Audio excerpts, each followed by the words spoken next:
are live now. Hello. Can you guys hear me? I'm just gonna wait for some chat feedback here. Just make sure everything is alright. Ooh, I have to actually change the audio concepts. The desktop.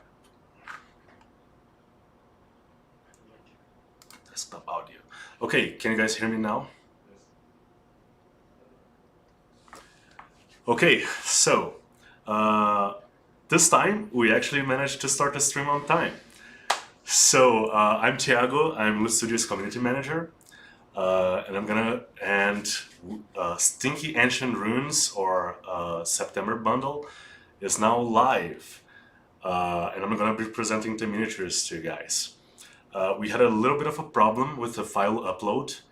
But we are aware of that. Like, if you don't, I believe if you download the files right now, there's a couple of the files are missing, a couple of the supported files. But we are making a re-upload now, and it should be like everything should be fixed soon. So with that out of the way, let me present to you guys our resident artists here at Loot, Alvaro and Márcia. Can you guys say hi? Hi guys, Alvaro here. I'm the art director here at Loot, and today I will be sculpting something. I was thinking to do a mimic miniature out of a barrel, so it will be very similar to this mimic that you have access uh, in the tavern, the welcome pack. So I think it will be very cool to have a second mimic in the tavern, and I'll have a lot of fun sculpting it. Hi guys, Márcia here.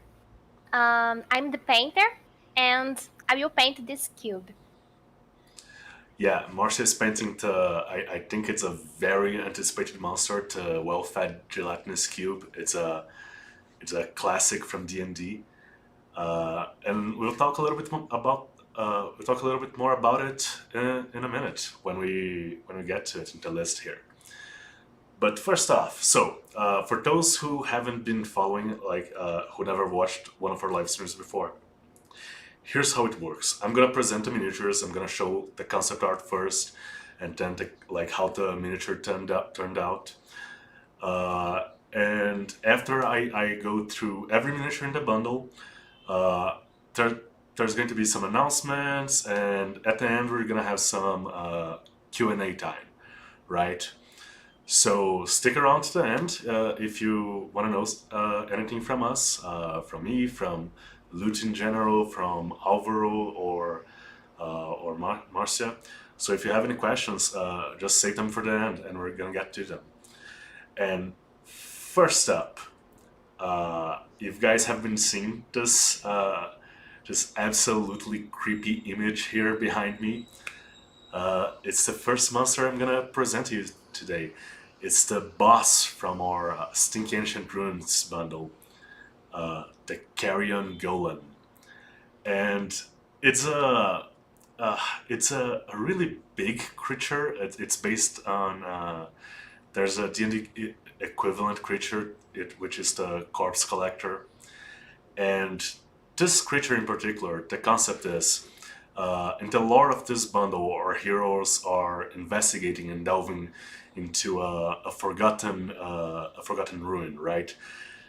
That for some reason people decided to build a city on top of this ancient cursed ruins, and they used the top level of the ruins as their sewer system. And yeah, this is the kind of stuff that you get when you build your city on top of ancient cursed ruins. Okay, I believe the concept art. This one is pretty gruesome. It has a lot of extra corpses here, and for the eagle eyes among you, you may notice a returning NPC from one of our previous bundles, and let me try to point him out. Yeah, I'm gonna point him out in the actual mini. And here's how the miniature turned out.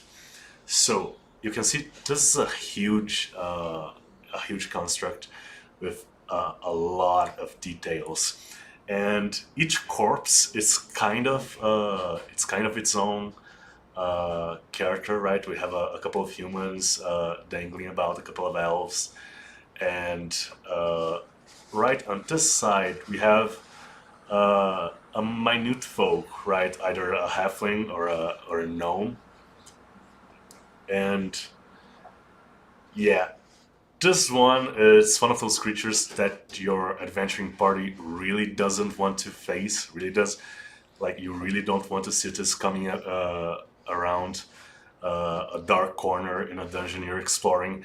He's gonna take up a lot of space. He's gonna destroy terrain to get to you, and yeah, he's just gonna block the passage, and you're not getting around him. This is a boss monster. He actually has a paralyzing breath ability.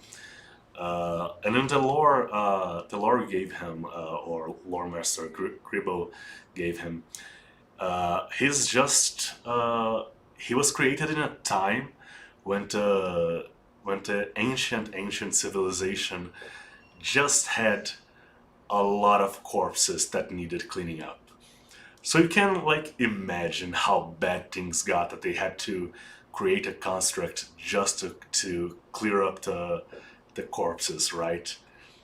Uh, yeah, this is a terrible enemy to face.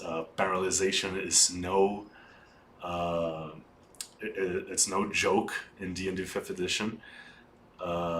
So yeah, you really don't want to mess with this guy. And actually, you should be careful. I poked my fingers in a couple of the spikes here a little bit before.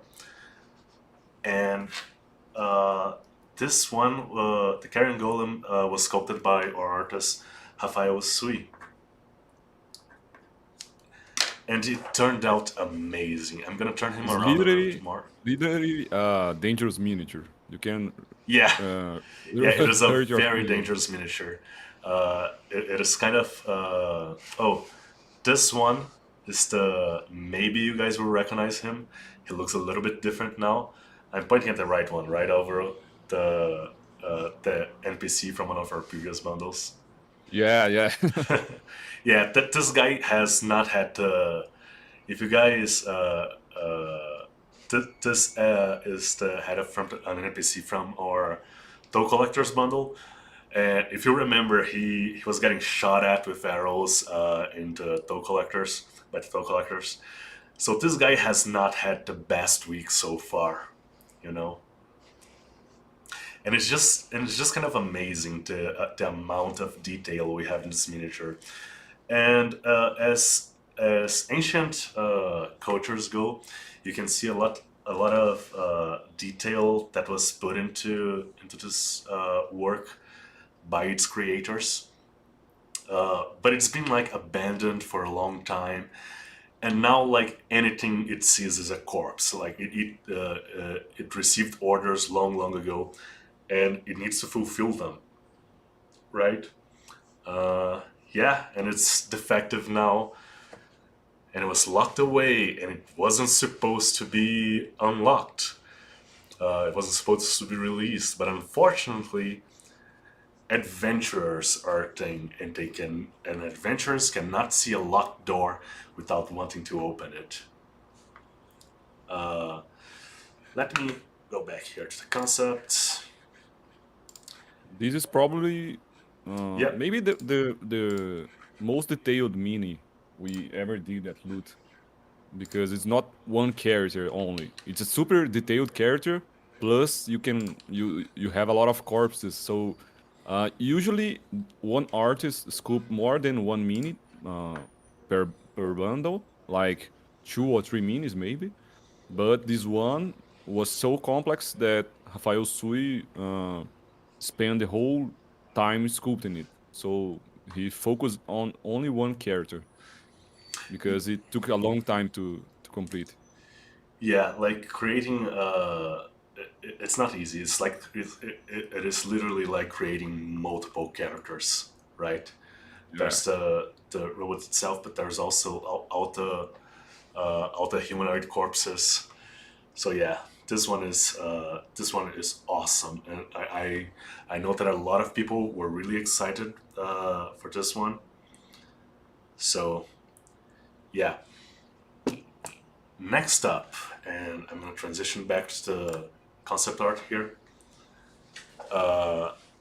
Next up, we have the first of our heroes, Enrico, the Plum Druid. And let me just try to get chat here. Just a second, guys. And this is our Druid, right? And this is one of those cases where loot's giving you like 2 minis for the price of one. They complement each other. Let me just get it here. Yeah, I'm opening up chat. Let's see here. Yep, I see a couple of comments on chat about this particular miniature, and druids have that thing, right? They can't wear metal armor, and they usually have like that kind of wild sage feel to them, right? They feel a little bit like Radagast from Lord of the Rings, or like they usually feel a little bit squishy, right? But especially in D&D 5th edition, they are not that squishy. They are one of the classes you can use to make a tank, really. And there's not a lot of minis out there that quite reflect that. So we created Enrico, and Enrico is like a pretty badass druid. Yeah.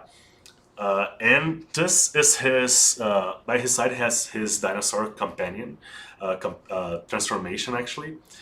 But if you want to, you can use this extra mini as a polymorph or a wild shape or a beast shape ability, or just as an animal companion for your ranger.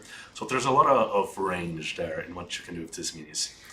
And I'm gonna jump now to the actual minis to see how the details turned out in the miniature. And you've gotta respect the power mustache, right? You gotta respect the facial hair. And you can see here, this is a druid, and his there's nothing metal in his attire. It's all like very natural. It's furs and bone and wood and stuff like that. And I'm gonna turn him around here, and you can see like his shoulder pauldron is maybe he killed a young dragon or something. I don't know. He has the shell shield on his back. Yeah, it is overall an amazing miniature. And for those of you that have been asking us for more dynamic poses, I think this is a very, very interesting pose for him as well. The jumping off, ready to throw a fireball and strike someone with a wooden mallet. It's a very, very intimidating stance, especially for a druid. And of course, like here right behind me, and let me turn it around a little bit so you guys can see it a little bit better, a little bit more of the mini. We have the Dinosaur Companion, and you can use this as a Velociraptor or something. These are the 75mm miniatures, but if you want to, like, I'm gonna just show the profile here a little bit better of the dino's face, and yeah, if you want to like enlarge this mini, you can enlarge it up to the limit of your printer, and it would work pretty well as a T-Rex or something, right? If you really want to go all out as a high-level druid, I think that's the way to go. Enrico was sculpted by Leandro Pavanelli. Do you have any other comments on Enrico, Alvaro? I don't think Yeah. so. It's a very cool, very, very detailed character. In the 32 millimeters, you can't see all the details, but if you print it with 75 millimeters, you will see it's a amazing sculpture. Like Oh, it has details all over its clothes and oh yeah, yeah, and amazing. before I forget, this is how the bust, this particular hero's bust turned out. Let me get this two out of here and show you guys the bust.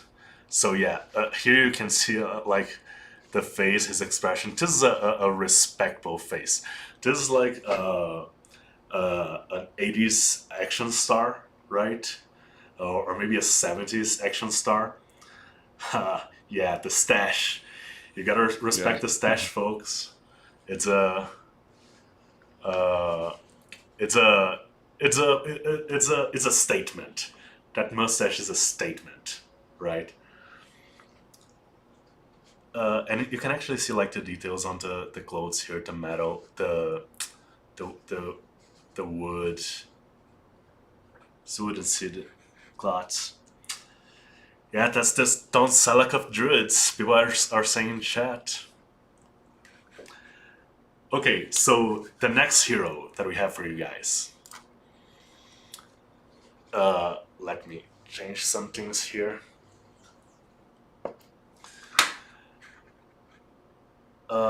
So the next hero that we have for you guys, let me remember her name here real quick, is Alice Lone Olivan, a half-elf necromancer. And a lot of people were really excited about this one. I don't know if you guys are gonna use her as a hero or as a villain. Uh, I think she works very, very well as a necromancer villain, right? Especially with the zombie, like stepping on a zombie, like she doesn't care about it at all. But this is a miniature for those of you who want to play your character necromancers, and like really lean into that uh, dark and mysterious stuff. And this and just here's the she has the spell book and the staff with a skull on it. Yeah, and it's really interesting. Like her clothes are kind of flowing with her movement, and I think it translated like really really well to the actual miniature. And here she is, like she's a queen of the dead. Uh, oh, people are saying Nissa Revenant in chat.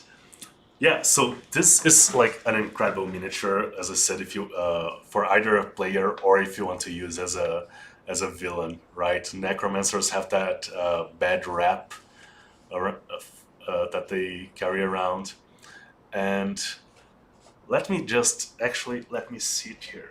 Yeah, let me get the bust here, so you guys can see a little bit more detail on her facial features, her bone crown. I believe our toes is her crown like made of finger bones or something, Alvaro, or ribs or something. Yeah, she's kind of crazy. Um, Yeah, we are trying to make very I'm not sure how to say, but miniatures that you can use in many different ways. yeah, like very Hers, versatile miniatures. yeah, yeah, yeah. Yeah. She's a very good example of this. Yeah, if you're a necromancer in D&D, right? Like you can either lean into it and say, "Yeah, I'm a bad guy, I don't care," or you can be like, "No, this is a corpse. There's no soul in this, right? Like I'm just having them do my bidding," and it's a bit of like I believe it was when the Magic the Gathering did the Amon Cat set, and the zombies were there. They were just like in the city. The mummies were just kind of around helping people do their chores and stuff. Uh, yeah, like imagine never having to like do your own laundry. You can just have a zombie do it. I'm gonna turn her around here a little bit. I just want to show her back, and like when you start sewing bones into your clothes. That's a fashion statement, right? Uh, yeah. So Alice Sloan is it's a very very cool mini, and as I said, like her clothes, her flowy, those flowy strips of cloth, uh, like I think translated the movement very well.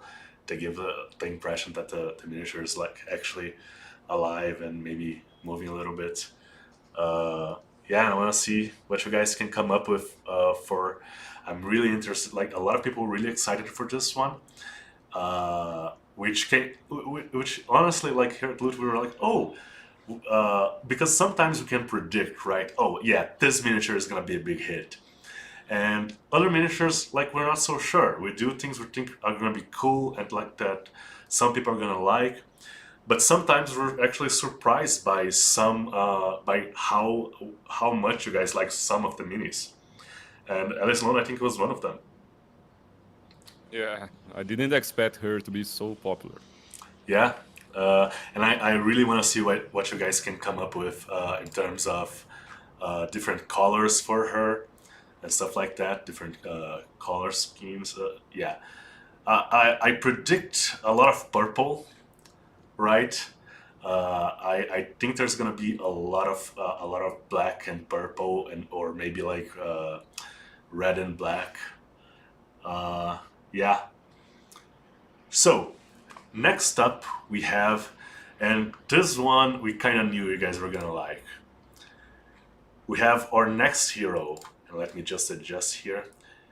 Youngred. Ooh, yes, there we go. So Youngred is like your classic dwarf, your classic fighter or paladin dwarf, right?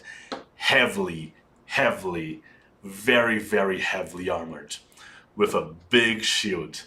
He's a defender, and his job is to hold the line, and that he does very well. Uh, yeah, I think this is gonna be a big hit for players and also for people who want to try their hand at non-metallic metal, or even just uh, like if you wanna spend the money and just go with straight up metallic paints. I think this mini would turn out great in metallic paints as well. It's a lot of metal. There's not much more that I can say than that. And he's like this gruff looking dwarf, which is yeah, he's like his squat and sturdy, and you can just like you look at this dwarf and you kind of know that he has a not very agreeable personality, right? And again, I think from the concept art, it translated really well into the miniatures. And a lot of people are really excited about his shield, actually. And he has a really cool shield. It's a big shield for a dwarf. It's like it's a tower shield, and you know, I'd say this is definitely like 3/4 cover. You can barely see his helmet, right, coming out on top of it. Yeah, the he has like this majestic beard as well. I think for the bus version, he had to have it like a little bit shortened.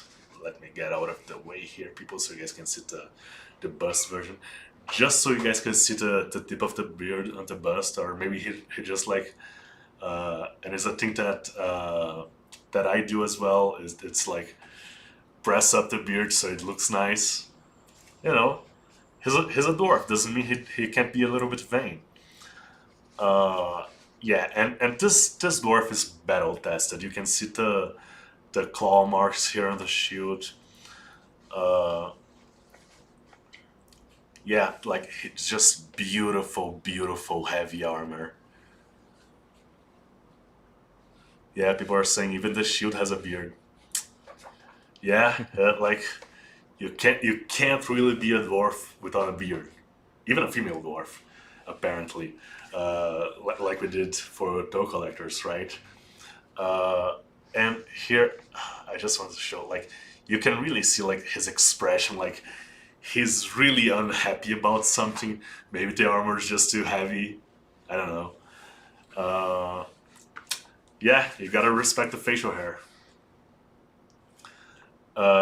Yeah, and now these are 3 heroes, people. And I forgot to say, our last hero, Elislone, she was sculpted by Gabriel Laech, and Youngred was sculpted by Rafael Salesi. Gotta give credit to the artists because these are some amazing minis. So, next up, and let me just get here, we have a couple of kind of, let me transition here. Just a second, guys. And next up we have the sewer cleaner. And this is one of those things, it continues the cycle that, like, because dungeons tend to have, like the one we're preparing for you guys in the Stinky Ancient Ruins, dungeons tend to have like their own ecology, right?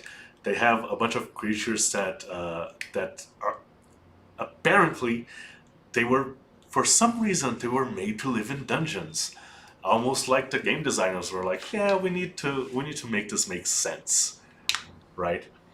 And the sewer cleaner is kind of one of those creatures, and the lore we created for it, it's once the cadaver collector was like, yep, everything that I'm seeing it's roughly corpse shaped, so I'm gonna collect them all. The creators of the corpse collector locked it away, but they still didn't want to do like the dirty job of cleaning the sewers on their own. So they created the sewer cleaner, and yeah, he's kind of like really he's a bit like a sewer Roomba, right? He's just going around collecting detritus, collecting the dirt, and processing it, and he's like powering himself. And I think it really translated into the mini here as well. Like there's some things like there's a lot of details as well, and you can let me change a little bit how I'm pointing at them. Yeah, so you can see a lot of details, a lot of like wavy patterns and stuff that are also present in the Carrion Golem. Sorry, I think I called him a cadaver collector or something. It's a Carrion Golem. So you can see like there's this common trace of engineering in the society, right? There's this common look, but this thing has been around for a while, and it's patched up. And it probably had to repair itself, or had another construct or Tamaton repair it a bunch of times. And it's kind of one of those cases also. It's kind of one of those cases where the ancient magical technology things have been without their masters for so long that their commands are broken, and like they weren't supposed to go this long without being serviced, right? And this is what happens. Like when you start creating AI, eventually the machines will turn against you, and this one would definitely like try to run over and clean up an adventurer, be they alive or dead. And let's just for a second appreciate. I think Alvaro is sculpting a tongue right now. Yeah, yeah, that's a pretty gross tongue. I don't want that like. I don't want that anywhere near me as an adventurer. Yeah, so this is the sewer cleaner, and he was sculpted by Yuri Sampo, and I think it's like a beautiful little miniature, but it's like, yeah, it is unfeeling, uncaring. All it wants to do is clean up the mess, and as an adventurer, you are always a mess, right? Okay, so next up we have the Drywall Tamaton. And we're creating this lore for this ancient civilization that built the city and the buildings that would eventually become the ruins, right? That or the ancient ruins that our adventurers are exploring, and they just don't like to do manual labor, right? It's not their thing to actually like get their hands dirty, right? So they created the drill automatons to dig up their sewer system and their tunnels and to just excavate rock so they could use in their buildings. Uh, yeah, and here it is, the mini for the drill automaton. I think he has a little bit of and it may just be because of the big Druid in the hand and like the roughly round steampunk shape of the body. He has a bit of a Big Daddy feel from Bioshock, right? Uh, but this another like amazing mini from that set, like the sewer cleaner, the Carrion Golem, and the Drill Tamaton are all like ancient remnants of this. Uh, and this is one of those tropes, right? Those fantasy tropes. There's this ancient civilization that had very advanced either technology or magic or a mix of both, and that there was a cataclysm and they vanished, but they left these things behind. And maybe if you're an artificer, you can like capture one of these things and learn its secrets and improve your own creations. Or maybe you just want to capture them and sell them. Or maybe they are just too far gone uh, to think of you as anything but something in their way, and they're just gonna try to destroy you, and they're gonna force you to bash them to stop them. Uh, this one was also sculpted by Yuri Sampo, same as the sewer cleaner. And I'm just gonna turn it around here so you can see like it actually has legs, and you can imagine how creepy it would be for you to have like a thing like this showing up in a dungeon, right? That walks kind of like a quadruped, but not really. It's just like a little bit off. Maybe the movements are too surgical and too mechanical, right?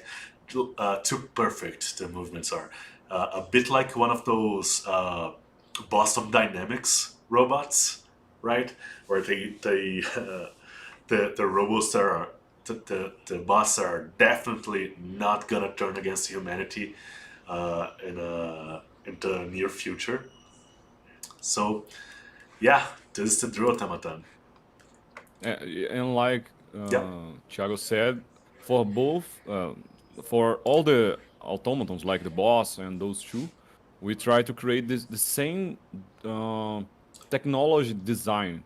yeah, So they all have spikes, they all have those carvings on their surface, because we try to make them look like they came from the same yeah. They have civilization. Yeah, Yeah, they have the same visual identity. They have like yeah, it feels like they had the same designer or the same yeah. like they were all created by the same civilization, right? Yeah.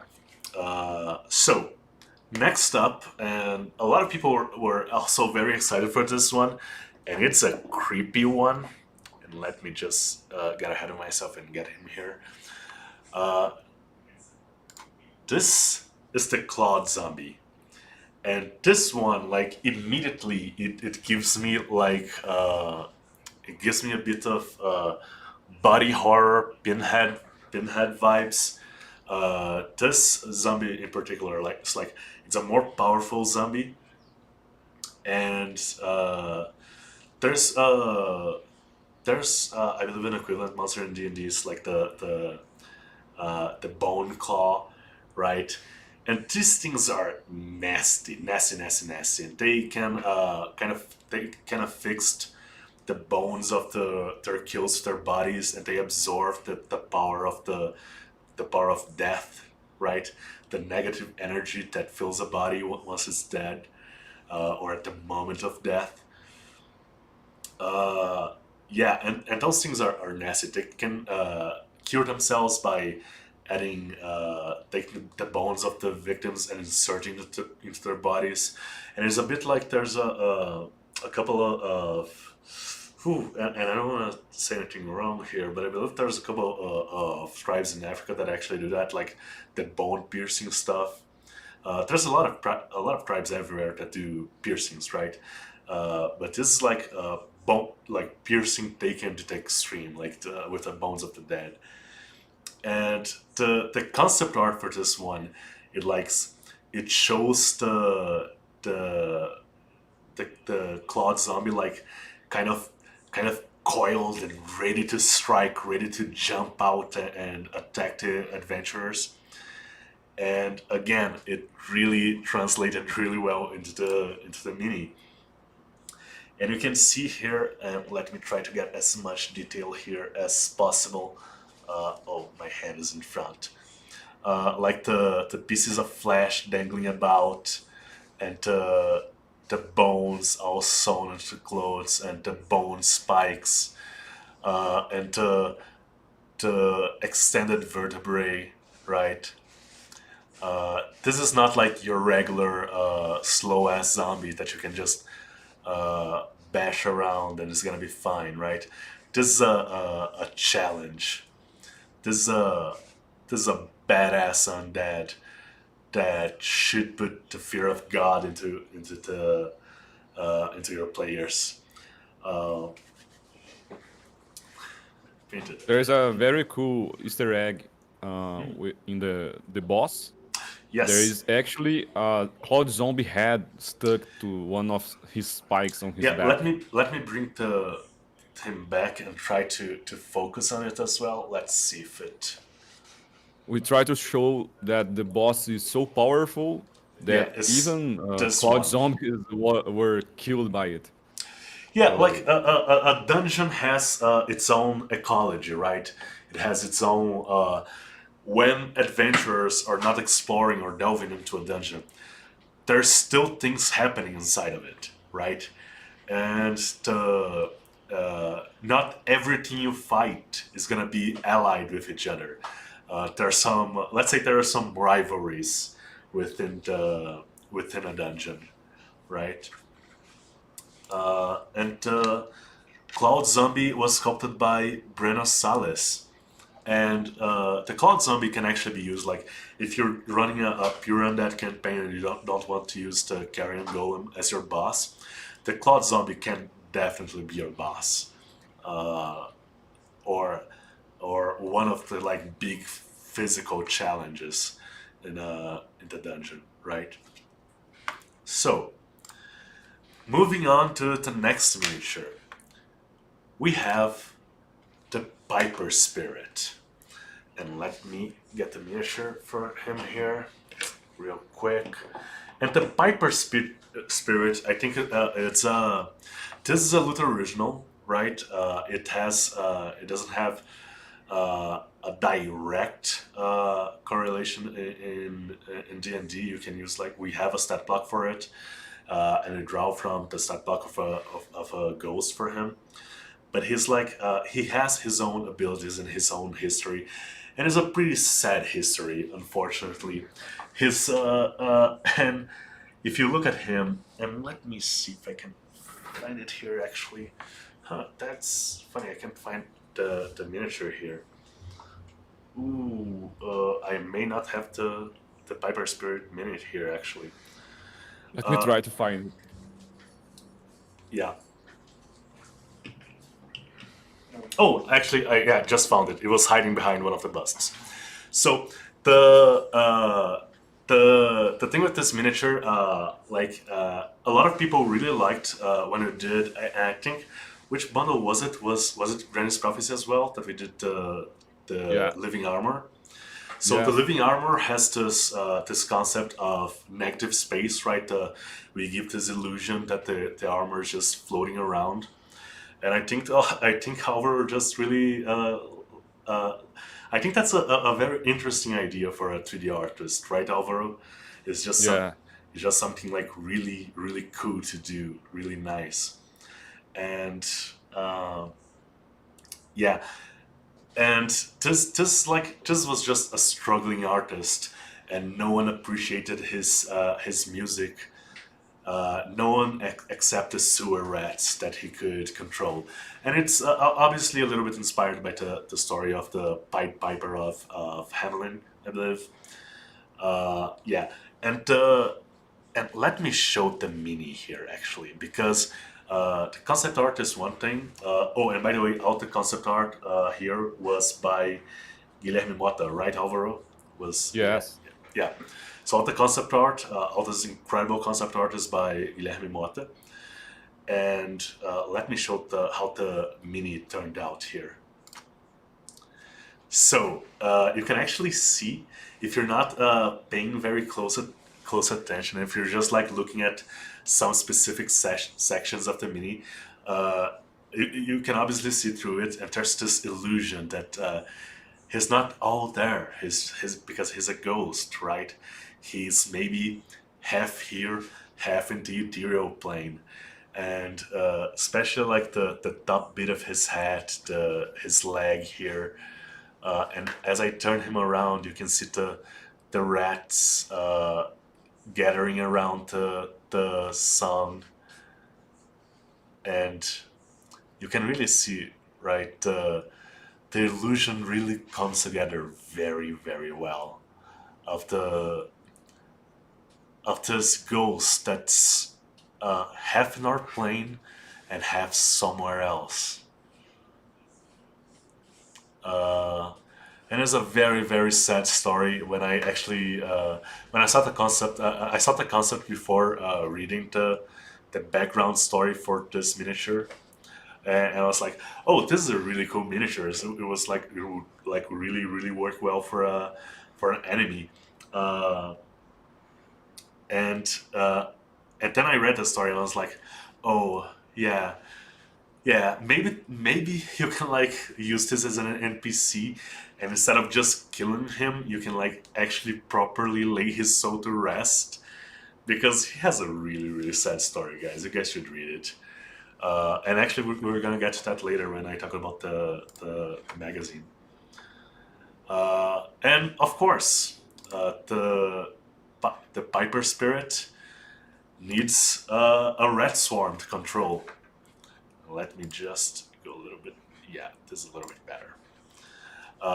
And the red storm, like there's a lot of different red storms out there already, right? It's a fairly uh, it's a fairly low level monster. It's a fairly it's the kind of monster that a lot of DMs throw against their players just to oh yeah, and it looks like this rat is like ready to attack me. And it's a very simple concept, right? And if you guys don't know, like swarm monsters in D&D are when you take a bunch of creatures that a single one of them wouldn't even like have one hit point. They would have like a fraction of a hit point, but you throw a bunch of them together, and now you have like an actual threat that the heroes can fight. Uh, and like, uh, I don't know if you guys ever had this experience, and it's a really creepy experience of going to a place. Maybe it's like in the middle of the woods in a barn somewhere, or in an urban area that's been closed for a long time, and then like you open a door or open a trap door or something, and there's just like this swarm of rats of like all sizes just climbing on top of each other, right? And it's really creepy and really disgusting. And I think this concept art really encapsulates that. Uh, but the actual miniature, like you look at this concept art and okay, how can they even fit this many rats in a single space, right? And we're like, yeah, we can. It's a lot of rats. It's like all of the rats. It's all of the rats and then some. There's rats everywhere. And you turn it around and you think, oh, the rats are done. No, there's more rats. And more rats. And more rats. Yeah. It's a lot of it. I remember the first time we posted the concept art, someone actually posted like, uh, yeah. When I first posted the concept art, someone actually gave us like people were saying, "Oh yeah, that there's so many red swarm minis out there, but there's nothing quite like this, right? There's nothing quite like this. It gives you, I think the mini gives you like some verticality to the swarm. Uh, like it really is. It's not just a bunch of rats on top of each other, right? In a Yeah, we could have done just a small swarm, like flat to the base, but Guilherme came with this idea of making a piece of the environment they are in. So the miniature became much more like the silhouette of the miniature became much better. So we have all those bricks or stones with a pipe on the center, and yeah, I think it looks amazing. It's a big challenge because the rats are really fragile, like yeah. small hands, small ears, and to make uh, it's not so hard to sculpt something very detailed, but to make something very detailed and good for 3D printing, that's the big challenge here. So at Loot, we are always trying to find a balance between details and a good file for 3D printing, because we could have just done like crazy rats, and once you print it, you have a lot of failed arms and everything. So we did some tests and we did the supports by hand until we had a perfect result. So we have to fix the file sometimes, and now it's a really cool. We started with a simple task like a head swarm, but we ended up with a really cool miniature. Yeah. And just so I don't forget it, this sculpture, the Red Swarm, was made by Douglas Martins. And the previous ones, the Piper Spirit, I think I forgot to mention as well. It was sculpted by Wesley Santos. Actually, people, I'm gonna try to put up. I think I have a list on the Discord, but I'm gonna do it again. The list of the names of all the names and like social media of our artists, and like give them a follow later, just to show them a little bit of appreciation for their work because it's some amazing work their artists do. Uh, so next up, to kind of continue in this rat team, right?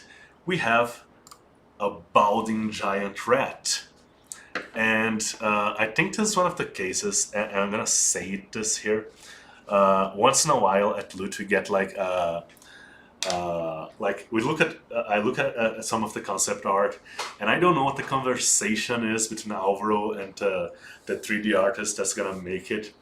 But like a lot of the time, the concept art is not as let's say gross as the final miniature, right? Like sometimes we tone it down a little bit, just like we did with the last time with the.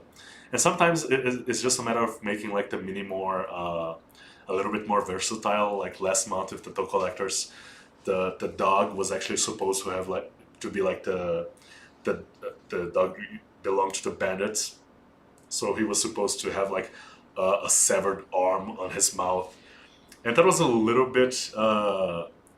I thought it was like really cool, but it also made it so it wouldn't be as good of a model for a player, right? For a player companion or for a pet. So taking that out made it a little bit more versatile. With the ball giant rat, we don't have that issue, right? Because it's a rat, it's a big mutant rat that's been in the sewers, eating, let's call it refuse, and feeding on like discarded magical energy. And it's been mutating and growing. And it's the actual miniature, which was sculpted by Gabriela Etch, actually also turned out pretty gross. I'm gonna turn it around. I believe this is a female rat. Uh, Yeah. yeah, and it's been fighting. It has like some battle damage, like some pieces of the of cartilage missing both on the ears and like on the lip here, I believe as well. Uh, and it's a really disgusting and it's one of those things, right? A life of adventure doesn't start with gold and glory. You're gonna have to fight a bunch of like rats and cockroaches, and it's that classic RPG thing, right? Like you start killing slimes and rats and cockroaches and just like the most disgusting stuff. When you start as an adventurer, you're not really a hero. You're just like a glorified exterminator. Uh, and this is our balding giant rat. Yeah, We could just have done like a regular rat, but scale it up, like we usually see around. But we try to make something really different, right? So this rat clearly has some skin issues. It's missing yeah, some fur on it. yeah. Someone say in chat like It looks thick, right? yeah. Ken Starrock is saying in chat, I will call her Cuddles. I don't think you want to cuddle her, but I mean, some druids would probably like to have her as a pet, right? Maybe a swarm keeper of the swarm ranger as well that just has a swarm of really nasty rats and creepy crawlies. If you want to make this giant rat like your wizard familiar, like this disgusting thing, I would I would not be opposed to it. But I think you'd get like a charisma penalty in the game if you try to have a conversation while like petting this very disgusting thing. You know? Uh, yeah. Uh, so yeah. So next up, let's see what I have next. Yeah, this completes our red cycle, let's call it. And let me Oh, find there is it. one more. No. Yeah, I'm going on to the next one, which is going to complete Okay. the red cycle. So this one is the were rat, and he kind of completes the rat cycle that we did for our sewer here. Um, Yeah, were rats. If you guys don't know, lycanthropy in D&D, it's not just werewolves, right? There's a bunch of other animals that you can become, especially if you are, especially if you get like bitten. If you're a player, some players actually try to turn into one of those creatures because try to get bitten by one of those creatures just so they can get the curse, right? Because some of those are really beneficial. And I think we did a couple of were creatures before, right? We did a were boar, I believe, Yeah. before. I don't remember the bundle right now. Uh, but this is a were rat. Yep. Yeah, It's over. from the Orc Conspiracy from Oh yeah, January. the were boar is from Our Conspiracy. So this is a were rat, and were rats are kind of they're kind of even among were people, they're kind of like sneered at because it's a rat, it's such a feeble animal, right? But you gotta remember, rats can shoot through like metal piping, right? And their teeth are like regenerative; they keep growing, and they have to chew things. So a bite from a were-rat is nothing to scoff at. They're obviously like very very sneaky. And they're one of the things you can do is because were creatures can have like three forms, right? A humanoid form, a full animal form, and an in-between form. You can use this as the in-between form, and the balding giant rat as the full animal form, and they are tend to be really really sneaky and tend to be like actually very sought after by thieves guilds. Sometimes they're like outcast, but they make use of their ability to transform. Some of them just straight up go crazy, and I think this is what happened with this one because he's like really he was probably really hurt and really he's really mangy. And here's how the sculpt by Wesley Santos turned out. And you can see like his like like the when the rat is looks straight up at the camera, he looks kind of funny actually. It looks like he's smiling, but then you turn him around and it's a really like angry. Uh, I'm gonna bite and kill your face. And despite being like, you can see like the details of the transformation, like the ripped clothes here. Uh, and despite being like this mangy, dirty creature, is still like is still got some, he's still got some abs, right? He's still like ripped. The transformation gives you some gives the were rat some extra ability, some extra strength here. Definitely some extra dexterity. Uh, yeah, people are commenting on the barrel mimic on the teeth there, Alvaro. That would be like a pretty painful bite, I believe. Yeah. Yeah. So yeah, this is the were rat, and a lot of people have been asking for more were creatures, right? And we're trying to like do a couple more of them. I don't think like I'm gonna leave it like this because I just think the face from this angle looks a bit funny.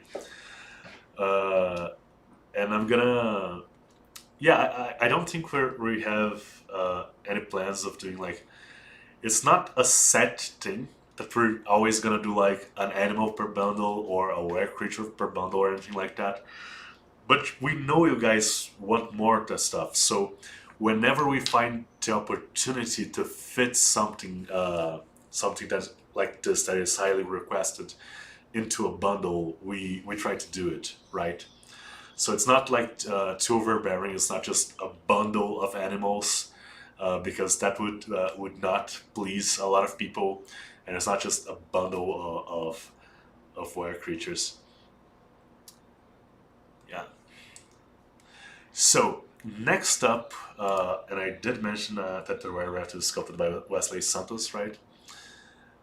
Next up, we have a mini that I actually don't have here with me because Márcia is painting that mini right now. It's the Well Fed Gelatinous Cube.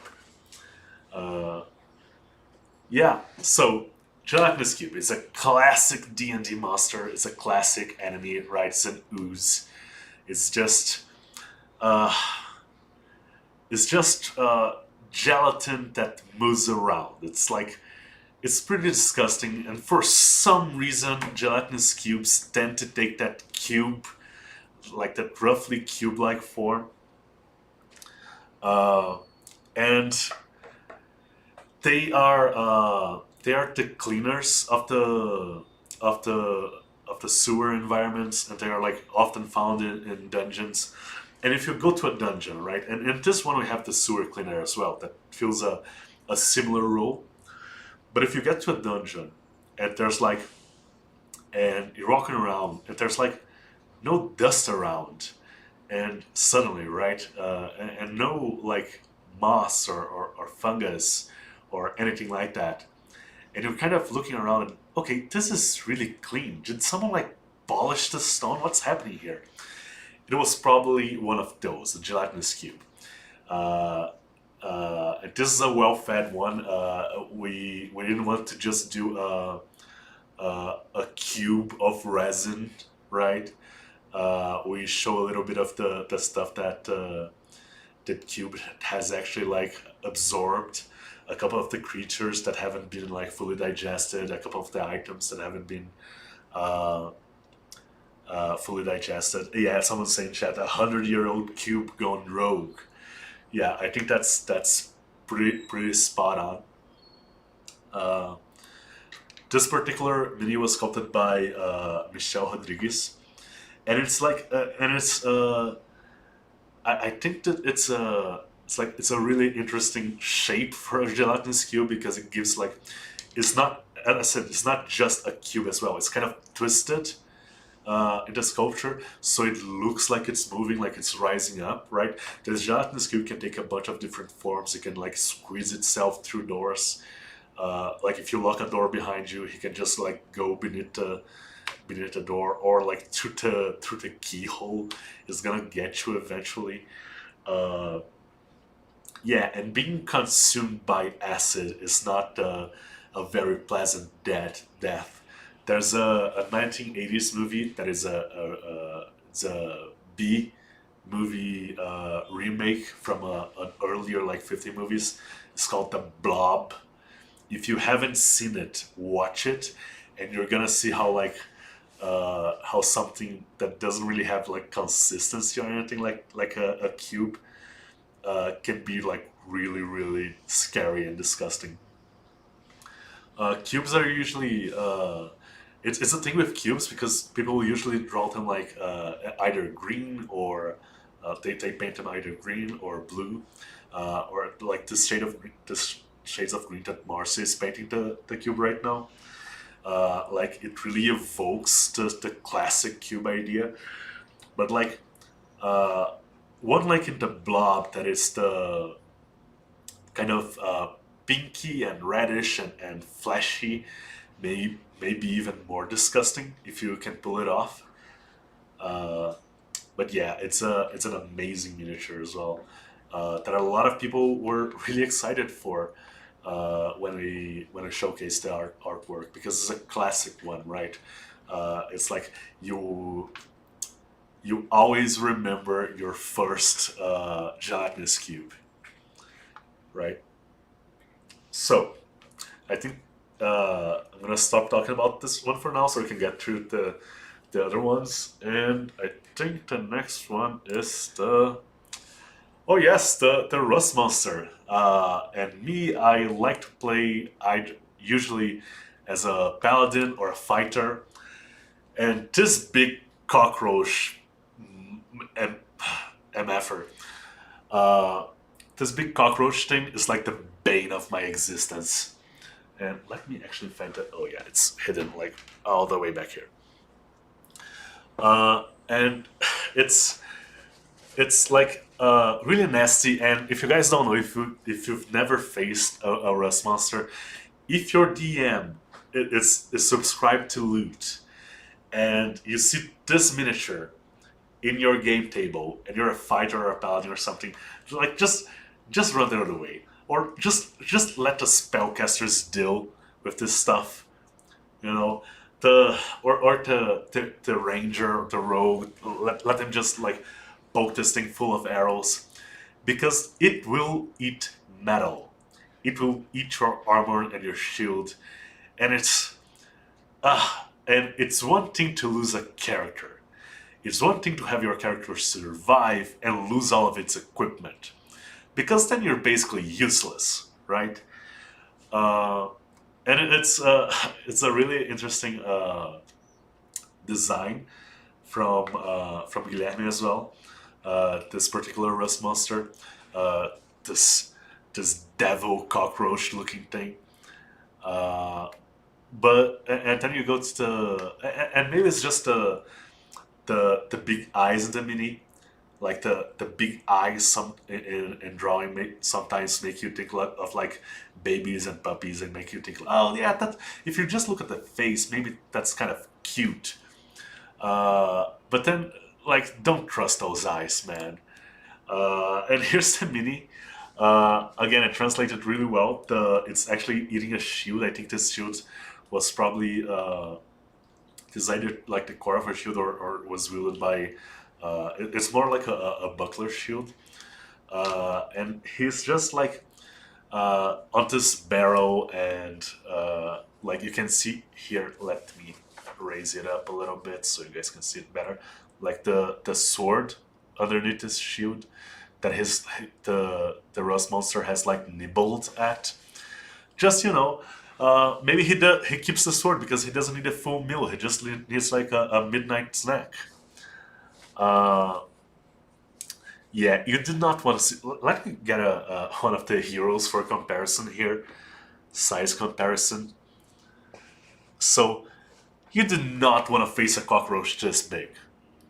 Uh, I myself am not afraid of cockroaches until they start flying, or if they are like Yeah. the size of a That's what pony. I was going to say this. Yeah, yeah. I'm not afraid. I'm not afraid of cockroaches until they start flying. Then it's like to everyone for themselves, right? Uh, yeah. So the rust monster is another classic D&D monster, and it's the bane of especially low level games, right?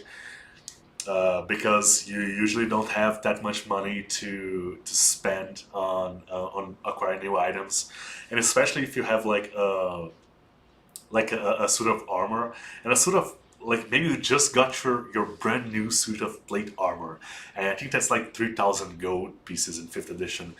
And yeah, that's gone now. It's you fought this big cockroach. God forbid you have to fight like two or three of these guys. Ugh, Jesus. Okay, And we so can do a flying rust monster. It will be don't even say better. that, Alvaro. Don't say that. I don't even want to think about this.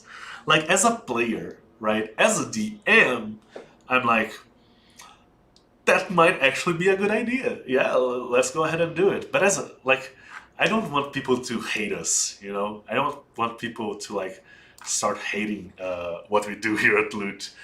Ugh. Okay, so next up, let me jump around here. Yeah, the Rust Monster was sculpted by Michel Rodriguez. Uh, and next up, we have yet another one of the classics, and it's the Otiug. And the Otiug is this thing. I think the original D&D lore is like something like he was. D&D does this a lot, like creatures bred by magicians, right? By wizards that were just like messing around, or that were possibly bred for some freaking reason. I don't know what those wizards are doing in their towers, or they're just like taking owls and bears and like going, "You two mates now." I don't know what they're doing. I don't know. They don't have TV in fantasy medieval D&D, right? If they had like some weekend programming, maybe this kind of stuff wouldn't happen. And the Otiug is just a nightmare, and it's another classic D&D monster, and with a big mouth, and if it bites you, it's gonna infect you with a disease. And at low levels in D&D especially, like it's really hard to get rid of those stuff if you even realize that's what's happening. Maybe you don't have a cleric or a druid in your party, and you're just like you've been counting on healing potions, and then this goddamn thing infects you. And it's just such a bother. And you're like in the middle of the wilderness, and you have to like find civilization again to get an antidote or a potion of a potion of cure disease or something. Oh, so yeah. So the Otiug is this thing. It's like it's a big blob of flesh with 3 legs and 3 tentacles coming out, and each tentacle is kind of it's prehensile and it has like teeth on it, like these things, and the middle tentacle also has a bunch of eyes. This particular Otyugh has mutated as well. He has like a bunch of big and small eyes.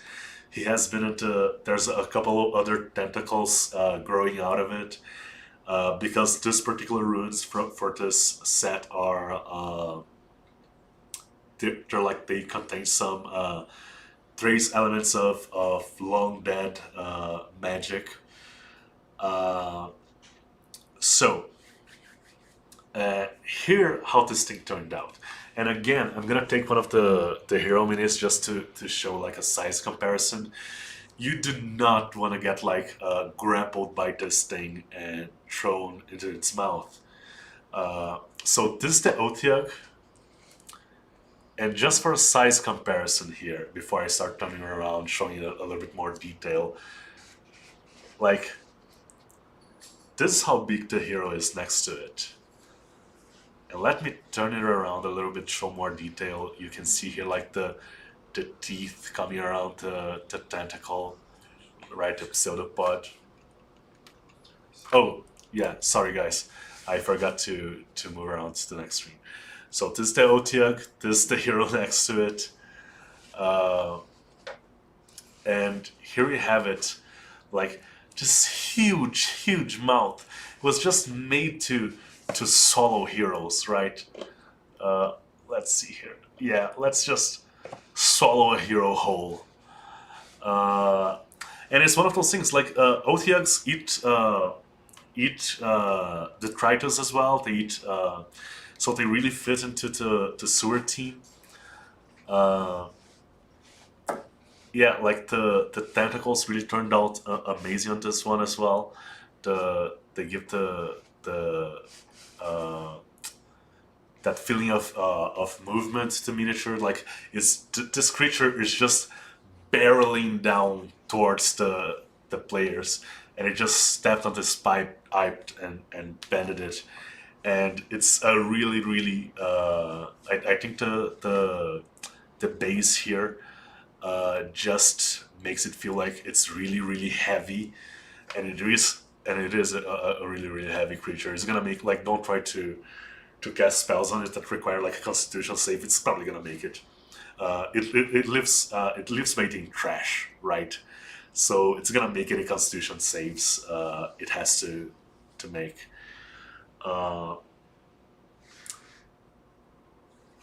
Yeah, a lot of people are excited for this one as well. They can't wait to paint it. It's one of those other like D&D really gross creatures that is really nice to throw at your players. And for the creatures, Otyugh was sculpted by Michel Rodriguez as well, the same artist that sculpted the Rust Monster. And for the enemies, the last enemy we have is the Dust Method, right? And let me change things around here. What is a method? A method is a low-level elemental, right? It's a creature that forms like it's the lowest level elemental that you can summon. They're like fairly easy to summon to the material plane. And methods are usually like they are elemental creatures, but they are usually some fusion of 2 elements. So you don't usually have like a fire method. You have like a lava method or something. And this one is a dust method. It's I believe it's a fusion of like I don't remember now. I believe it's like wind and earth, something like that. So you get dust. But this is just like maybe you should have called it a dirt method, because or a pollution method, because this particular one was created from the like stray arcane energy just coalescing into the elements of the sewer. Uh, and he kind of looks a little bit like an imp. And you can definitely, like, depending on the colors you decide to use for this miniature, you can make him like a lot of different things, right? So you can make him like a really cool imp, or you can make him any number of methods. Like if you go for a brown or a gray, you can make him a dust or a wind method or a steam method or something, because of the. And I'm gonna show the actual mini now. Because of the way his wings are formed, they are kind of like flowy and wispy, and that actually shows really well on the miniature as well. So this is how the miniature for the dust method turned out. And as I was saying, like, it's just such a cool miniature. And looking at it, like the there's such a high level of detail as well, that if you guys want to like expand it to a bigger scale, maybe you can use it like a higher level elemental, or like a demon or something. Yeah, I think that's the dust method is kind of like a surprise standout. His wings are just amazing. Like, depending on the colors you give them, right? You can make him any type of elemental. It can be dust, magma, steam, anything like that. Uh, or if you want to go like classic, you can just make him like water wings, or smoke wings, a smoke elemental as well. He's very versatile in that sense. Or as I said as well, he can be used as a really really cool imp. Maybe he's just hanging around on your character's shoulder. Uh, yeah, people are saying stuff like that in chat, like a gym demon or something like that. So yeah, this is the dust method, sculpted by Douglas Martins, and yeah, this is it for the enemies now. And next up is not an enemy, is this bundle's NPC. And let me just transition into it to him right now. It's the Crazy Beggar. And if you guys have watched the one of the D&D live streams that we did a couple of months ago, maybe you remember this one. I just dropped a mini, but I think everything is okay. Maybe you remember this. Maybe you remember something like this guy. I think it's probably maybe one of the characters turns out to be the Crazy Beggar. He's just like that guy that you meet in the sewers, that has absolutely no business being there, and you have no idea how he's not dead yet. And he knows like all the secret passages because he has been living there for a while, and for some reason the animals don't attack him or anything. Let me get this here. And oh yeah, I just dropped a base for a minute. It's fine. So this is how the actual miniature turned out. And this can be like the quest giver NPC, or the NPC you throw at your players to when they're like failing miserably at their task, like they're completely lost into sewers. So you just sent this NPC into yeah, the crazy eyes. People are commenting on the details of the mini in chat. So you can just like send his NPC in to either help or hinder your players, depends how you're feeling that day, I think.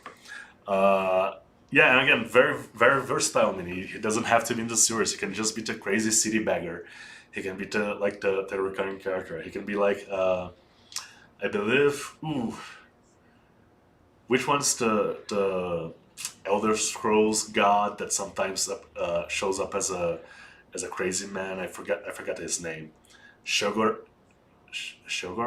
I don't remember now. So yeah, this is the NPC for the bundle, and let me turn him around a little bit, show a little bit more detail on him, uh, and the piece of the bust that I actually dropped was actually the bust for this miniature. So if you've been to our website, okay, I just looked at what Alvaro is drawing. What are you doing, Alvaro? It looks really weird. Oh, okay, Yeah, some okay. tentacles. Because it looked really weird for a moment. Thank you. Yeah, yeah. I'm Yeah, not sorry. gonna make any more comments on that. Yeah, people are saying the crazy Daedra from Skyrim is Shogorath. So, if you've been to our website to download the bundle, you probably noticed that one of the busts that we did is this guy, right? Um, and you probably have noticed as well that the bust is a little bit different than what we usually make. And that is because, and it's more similar to what we did for the Journey to Valhalla set, right? The bust with that is from the waist up, that has the arms, that has a little bit more detail to it. And here it is. Here's the bust. Let me get yeah, we're gonna refocus the camera here so everyone can see. Yeah, so here's what's happening. We are changing the way we do busts. And this new model, it's gonna be the way we're gonna do them from now on. And there's a couple of reasons we are doing this. And the main one, one of the main ones is that doing the bust like this allows us to show a lot more of the actual mini, right? Their arms and what they're holding, and like their position. Like those things are really important to like showcase the character of the miniature. So it allows us to do that as well. Without having to do, because to do some of these busts, for instance, and I'm gonna show like put it here so you guys can have a comparison with the dwarf bust. So it's the dwarf bust is it's larger, right? But it shows less, and we actually have to do for this type of bust. We actually have to do a fair bit of modifications sometimes to mini so that it can fit and that it can show more stuff. On this one, for instance, we had to change the beard, right? And we want to and like we do the bust for the artists so they can have like something really nice to paint. And I think one of the best busts that we actually did was the on on Anna, I think it was Anna Flimbane bust, Indeed, yeah. the Furbo druid. Yeah. Actually had her arm and she was holding the bird. It was one of the best busts that we did because the position of the arms, like, and what they're holding, and that stuff is really important to showcase the character, which is one of the things that artists are like really looking for, right? Yeah, and people are saying in chat like press one for new style of bust, and people seem to like it. So yeah, I think this is gonna be really nice to have this new style. Do you want to make any comments on this new style of bust, Alvaro? Sure. So, like Tiago was saying, we felt really limited with the old bus format because in this case, like the dwarf, it has an amazing armor, but because of its scale, we couldn't fit it in a regular 3D printing. Like at the moment, we use the Sonic Mini printer as a reference, and we had to cut off most of its armor so the bus could fit in the printer. And we felt really bad because of it. And at the same moment, we were working on the bus for the Journey to Valhalla. And we tried this new format where we keep the arms, focus more on the pose of the character, and the end result, in my opinion at least, it looks much better because it's still just to be clear, guys, the old bust was 8 times bigger than the 32 millimeters version, so it's around 250 scale. It's really big, and the new bus is around, no, not around, it's exactly 150 millimeter scale. It's twice as big as the 75 millimeter scale. So it's big enough to show all the details and look amazing, and it's small enough so we can fit it in the printers, keeping the arms and other details that we couldn't do before. So you could expect really amazing busts. For now on, to the next bundle, we all the busts will be in this format, and you will see they look amazing because for my opinion, the busts are more focused on the painters, right? The players will use the full miniatures, but if the busts get too big like they are at the moment, they start looking more like statues than busts. Like most of you are miniature painters, not statue painters.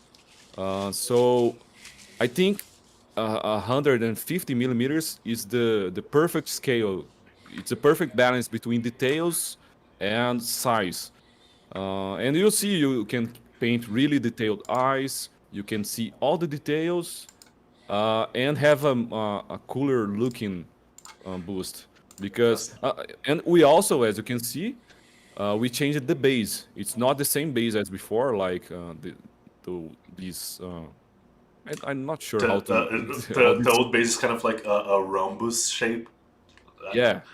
like Now something like it's a this. cube. Yeah. Now it's a cube with a frame and like a pillar in the middle. And the wood, as you will see in person, it has a, a really subtle wood texture to it. So you can paint the wood as wood, like a wood effect, or with black ink. And in my opinion, the busts like this, they look more like a piece of art. If you go to websites like Beauty and Paint, where there are the best painters in the world, the busts tend to be like this. They usually do wood bases with a metal rod to it, and usually the busts are cut in the like this belt area. So we try to change things. I'm sure some people will like the old bus more, but I really hope most people like the new format better. So yeah, that's it. Yeah. So I think people, at least in chat, are happy with the change. We're gonna be looking at how you guys. It's always good to know that like the way we feel about the improvements we're doing actually matches what you guys feel. So that's great to know. Oh So yeah. So David is asking about the painting handle. This is something that I will work really soon because what? the Oh, yeah. oh, I'm heard. I, Okay. I think I heard Jose Yeah, saying something. okay, guys. I just got an update on the files. So as I said in the beginning of the stream, we had a little issue with the file upload. A couple of the actual files for the enemies weren't showing up in the folders. All of the files for the enemies are uploaded now and are correct. So if there's any other changes or any other like this errors or something that doesn't seem right into when you download the files from now on, just let us know through the bug report channel on Discord, and we will get to it, or send a ticket to our support team, and we'll get to it. Okay. So, Okay, so I was Yeah. talking just really quick about the painting handle. Mm-hmm. So the painting handle was made to fit the older bust format. So I'm working on a new painting handle. So the new one will fit this new base. Uh, but if you want to paint the new bust format without the handle, you can use the base itself as a handle. But don't worry, we'll update the handle really soon. I think we should probably keep like both versions up, right? Because people are still gonna want to use the Yeah, uh, only those movable parts yeah, the will movable change. parts, So the the handle sliding itself parts, right? will be Yeah. the same. You just print the new moving piece, and you're able to use both of them.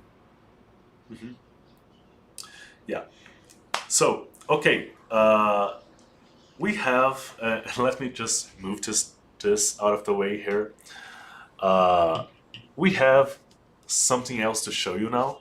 We are done with the characters for this bundle. And I think a lot of people are really excited about the objects. And first up, just to get it out of the way real quick, I'm gonna show you guys the.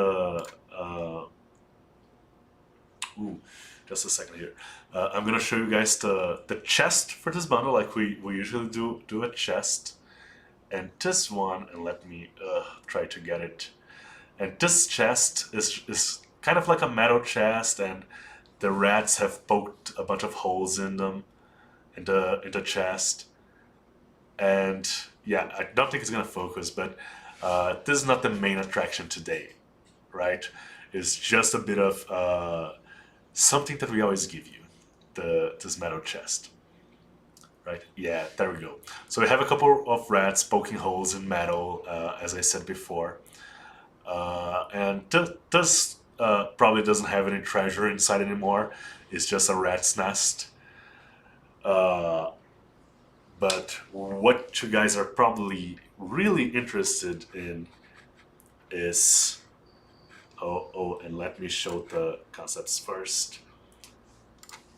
Is this the objects for the bundle, the modular terrain that we did for Stinky Ancient Ruins. And so, some people were kind of troubled, and they were kind of asking like, "Oh, we really like your scatter terrain. Are you guys just gonna start doing modular terrain now?" And the idea for this one is that we created this modular terrain for the sewers, so that you can design a dungeon and play however you like it, right? And all you have to do is print the pieces and then fit them together, and then you can design and disassemble and reassemble the dungeon like however you feel like it, right? We are not just gonna this. We may do this again, but this is a bit of an experiment, and we're testing things out to see how much you guys like this, and to learn a little bit, like get some feedback as well from you guys to see what we can improve. And what we've seen so far is that you guys apparently really like the modular terrain pieces. Uh, yeah, people are saying like, yeah, for this terrain, I might buy a PLA printer or an FDM printer, right? Because this is the kind of stuff that you just want to print a bunch of, so you have the option. And let me grab just a couple of pieces here, but I have actually a video to show. Just a second here, guys. And I'm gonna show the video first. So, this is what you can do with the modular terrain that we made. This is actually the dungeon we created for this month's encounter guide. So instead of being like one big encounter this month, we have 4 smaller encounters that use the creatures from the bundle. And this is something that you can do. And actually, if you look at and let me get to it here real quick. If you on the encounter guide for this month, let me change it back here, transition back. So on the encounter guide for this month, we actually have a manual on how, what do you need to do to assemble this particular dungeon, right? And how many pieces you're gonna need of each type of tile, and how to assemble it all, basically. Uh, and yeah, and modular terrain is something new for us that we haven't done before. Uh, and we hoped you guys would really like it, and apparently you do. But we don't want to replace the stuff we were already doing, right? Like in August, we had like a bunch of scatter terrain, I believe you guys call it, with a bunch of really interesting pieces like campsite tents, and just the horses and the carriage and stuff like that. And we don't want to stop doing that. But the fact that you guys like this modular terrain so much means that we can probably do it again in the future and improve upon it. And some people are asking if we have any, and you guys have asked this for a while now, if we have any way to make that the pieces attached to each other. We don't. We are aware that there are open source systems out there to do this kind of attachment, but for the first time, we didn't want to lock ourselves into any system. So we just tried to create like some awesome terrain pieces that you guys could use to create your own dungeons. And then we're gonna take the feedback that we get, and maybe we'll improve on it in the future. Maybe we'll create something like more specifically for FDM, right? As far as we're aware, a lot of the attaching mechanisms work really well for FDM, but we're not so sure about how they work for resin 3D printing. Yeah, Yeah. I was trying to make terrain pieces that work really well with resin, as Yeah. resin printers are the focus of loot. Because if we try to make a lock system or something like this, first it wouldn't work well with resin, because resin is much more fragile than Yeah. FDM printers, and the terrain pieces would have to be much thicker to be able to fit this lock system. So we decided to make the walls a little shorter. The floor is really thin too, because like this you can save a lot of resin. Most of the terrain pieces can be printed without any supports directly to the build plate, and they are all solid. You don't need to make them hollow. A lot of them, of course. But like this, you can print a lot of pieces, especially if you have a bigger printer like the Anycubic Mono X or the Elegoo Saturn. You can fit a lot of pieces in your printer, and like this, you save a lot of time. Actually, I think printing with resins it's quicker than printing with FDM in this case. Yeah, and maybe we can think about how we can improve this in the future. Some people are suggesting actually like making a single what do you call it? A single like base style, right? That has the dimensions of the tiles, and is a little bit thicker. So then people like a single one, so people can like attach the other tiles to them. I think that may be an idea that we can try in the future. I don't know. But yeah, people are suggesting like a two-part system, right? And I don't know. We'd have to experiment with that. And again, guys, like your feedback is very much appreciated on this. And but I think you guys are really gonna like the tiles when we print them. And as a DM as well, like the most of the time I'm just assembling things on the table. Actually, let me transition back here to the miniatures just so I can show. Like people are really excited for this in particular, the gate, right? And let me show it from up top here. Ooh, is a little bit stuck. Oh, there we go. Right, so you can lock the gate on your players, not let them get back. Just throw an arcane lock in there. Yeah, yeah. So I believe this is it for the terrain, right? And this concludes the bundle itself. Do you want to say anything else about the bundle in particular, Alvaro? I'm gonna go through a little bit through the magazine now and through some of the other stuff, some of the other information now.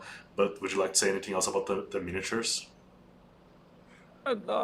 So as you can see, guys, we are always trying to improve. Like when loot started, we didn't have any boost at all. Then we decided to make busts, but now we improved the busts. So you can expect these from all the the content that we are creating. As you will see very soon, Tiago will talk about the magazine that also we didn't have before, and it's getting better and better now. But it's a very special bundle for us. It's the first time we do modular terrain. It was a really cool experience. I really like the result that we got, and it's the result of a really big, not really big, a big and very talented team. We worked really hard to get to this level of details with all the miniatures. And yeah, we feedback is really appreciated, and we are always trying to improve. Yes, absolutely. And now let's talk a little bit about the extras for this month. Uh, we're trying to improve the magazine.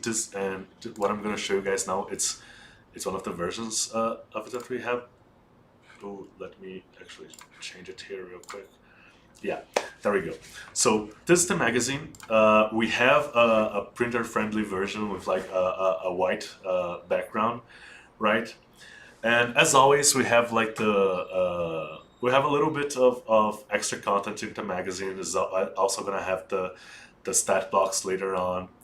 It has the encounter guide with the guide on how to assemble the terrain properly and how many pieces you'd need to assemble this particular dungeon, right?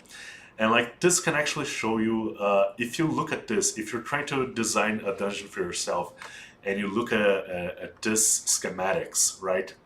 You can have an idea of how much or how many of each pieces you would need to do your own dungeon. So I think that's something really cool that Aura came up with. Is a little bit similar uh, to the schematic that we did for the Hag's house, right? Something in that case was something like so big that we knew people were gonna need like a little bit help in knowing how to put it together. In this case, it's like a bunch of little pieces making something really big and really cool. We have the painting guide. We have an interview, an excerpt of an interview that we did with one of the members of our community. His is Edson Chirelli. He was actually the winner of our last Lutz Golden Brush contest. So, and we have like a little bit of the interview here, and you guys can keep an eye on our social media, because we're like on our YouTube and Instagram, because there's probably gonna be a little bit more of the interview released there. Edson's like a really cool guy. He's also from Brazil. He's living in Canada now, I believe, and he's just an an all-around awesome guy. I'm sure you guys seen his artwork in the community. It's really awesome. We have like the descriptions for the characters here, and then we have the stat blocks for the creatures, right? So we have all of this in the magazine already, right? And there's something else that we are adding, and it's not. I believe it's not in the magazine right now, but it's going to be like probably by tomorrow. It's gonna be in the magazine, or maybe even later today. But definitely by tomorrow, we're gonna have like the full version of this in the magazine, and we're doing painting guides, like basic painting guides in the magazine as well. So Márcia actually did she painted like every single mini from this bundle in like the 32 millimeter versions, and she painted every single one of them. And there's here, if you're a beginner and you want to learn like how to do it, like she did, there's a step-by-step tutorial here of every single miniature, like which are the steps that you take and how the miniature looks in each phase of the painting process, right? Uh, yeah, so this is some like extra content. I really like how our dwarven defender looks. This one of the gold armor is really good, especially for like the 32 millimeter miniatures. And you guys don't have to worry. We're not gonna stop doing the video tutorials. This is something extra we're doing, so you can expect you can still expect the advanced video tutorial every month on the like exclusively for subscribers, and we're still gonna do like the YouTube video tutorials, right? That are for kind of for everyone. Yeah, So we felt that we were focusing a lot on videos, and I'm not sure if people know it. It probably yeah, but making videos take a long time. Like Márcia was spending more time doing the video itself, like doing some editing and thinking about the script and everything, and recording the voice. That's hard for us as Brazilians to talk in English. So she was spending more time doing videos than painting. And at the end of the month, sometimes she painted like 2 or 3 miniatures. Uh, so I thought, oh, maybe we could try a different format. Maybe painting the smaller miniatures with basic techniques, not really advanced like competition quality. Uh, if we could paint all the miniatures with the 32 millimeters versions and take photos from the steps, uh, we thought that it would be much more valuable for the subscribers. So this is the first month we do this. Márcia actually just finished painting the last miniature, the 32 millimeters. This is why the the guides aren't available in the magazine yet. Like Tiago said, it will be available today or tomorrow. Uh, and in my opinion, it came out amazing because sometimes painting the miniatures, it's not about the technique itself. Maybe you already know the basic techniques. It's more about choosing the right colors or following some basic steps. So with these guys, we were thinking more about the hobby guy, the dungeon master or the player that just want to do a quick paint job on the miniatures and use them, not the guy who will spend like 2 weeks painting only one miniature. So as you can see, we are trying to make not just the painters happy with the bust and the 75 millimeters, but the players as well. So if you just want to have some fun, paint miniatures in a simple way, I'm sure the guides will help you a lot. And of course, your feedback is very important for us. So if you like this new format, please uh, comment in the chat so we know we made the right decision. Yeah, absolutely. And as we're saying, guys, like the magazine content, we're investing a little bit more time to it now. We're kind of like we have kind of found our rhythm for it, and now we can actually like take some time to improve it and create more. And create more content for it and interesting content, like more rich content. So that's what we're doing, and we're trying to improve uh, the extra content we provide to you guys. Yeah, and of course, like you said, we will keep doing videos with more advanced tutorials. Like we just released the how to paint eyes content, so don't worry. We won't stop making videos, okay? Yes. And just before I forget, there's a couple of things I need to go back and talk about before we move on to the next subject.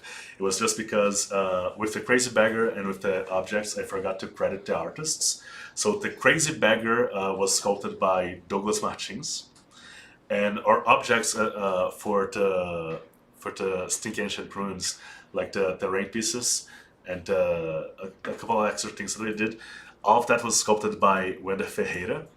And as always, Wender has done some amazing work with the scenery objects. Another thing that I wanted to mention that I forgot to mention about the miniatures themselves is that we are changing we have changed the program that we use to slice our files. So if you've been with Loot for a while, you'll know that, like, I believe since the beginning, right, Alvaro, we've been using Chitubox. Yes. But there have been some changes to Chitubox policies recently that, well, would make things harder for a lot of people. And so, and there are some functionality that Chitubox lacks.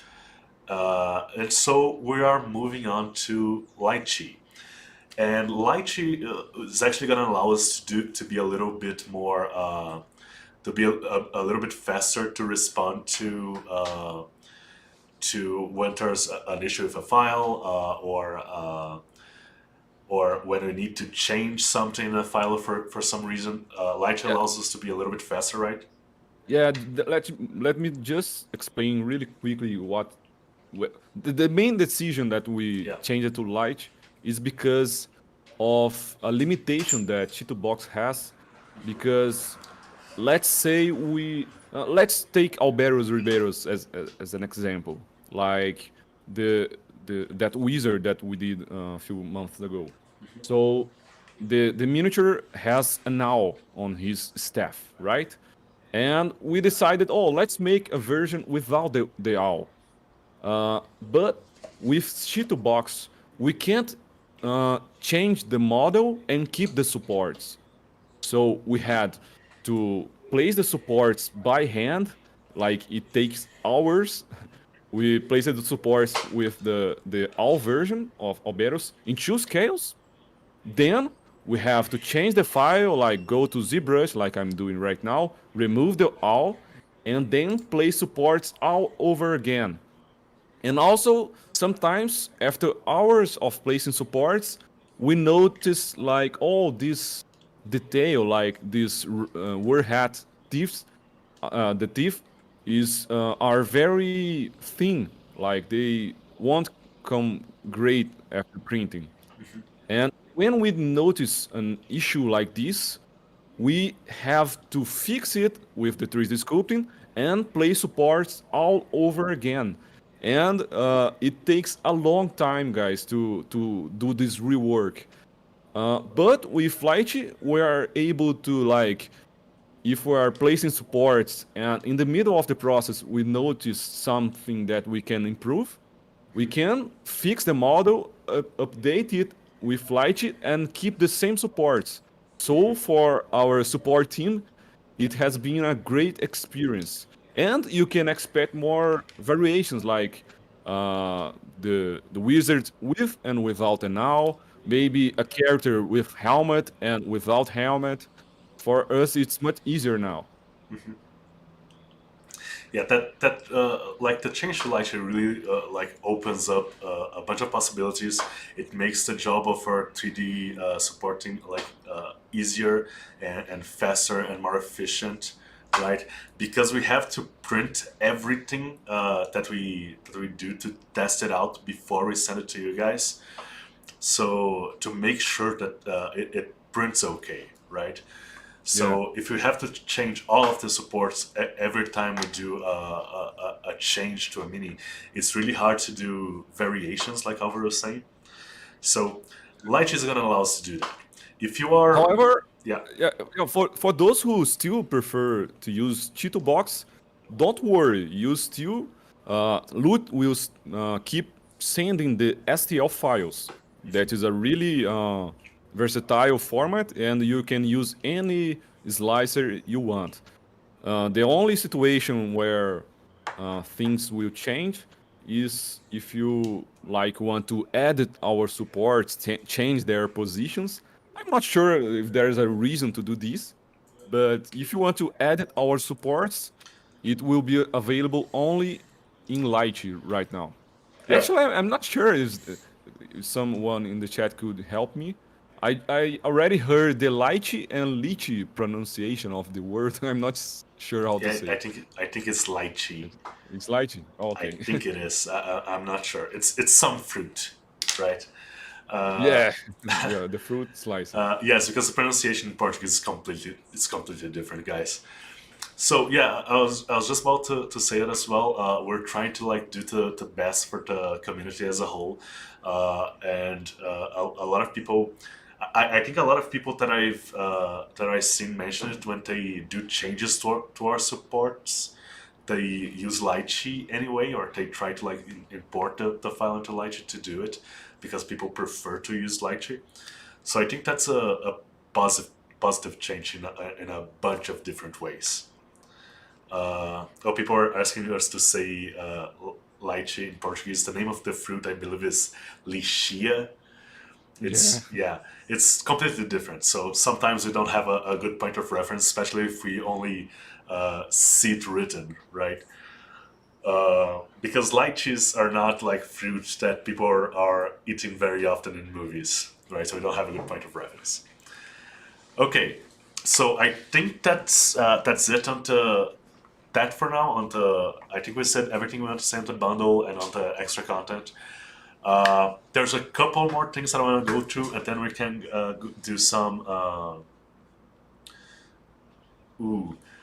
Is it just my cell phone that lost the internet here right now? Okay, and I think we can do some. Yeah, it's back. Chat's back. So I'm gonna talk a little bit about the loyalty reward, the loyalty reward that will be released tomorrow, and I'm gonna show the render here right now. Let me just jump to it real quick and see how it's showing.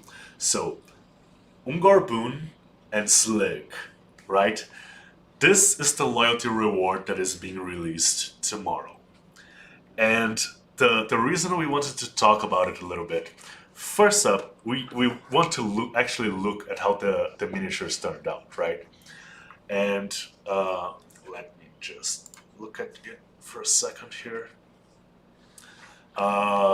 And yeah. So this is some amazing sculpts. I believe Ungor was sculpted by Leandro Pavanelli, right? And Slig was Yeah. sculpted by Alvaro. So Yeah, after a long time without sculpting, it was really fun.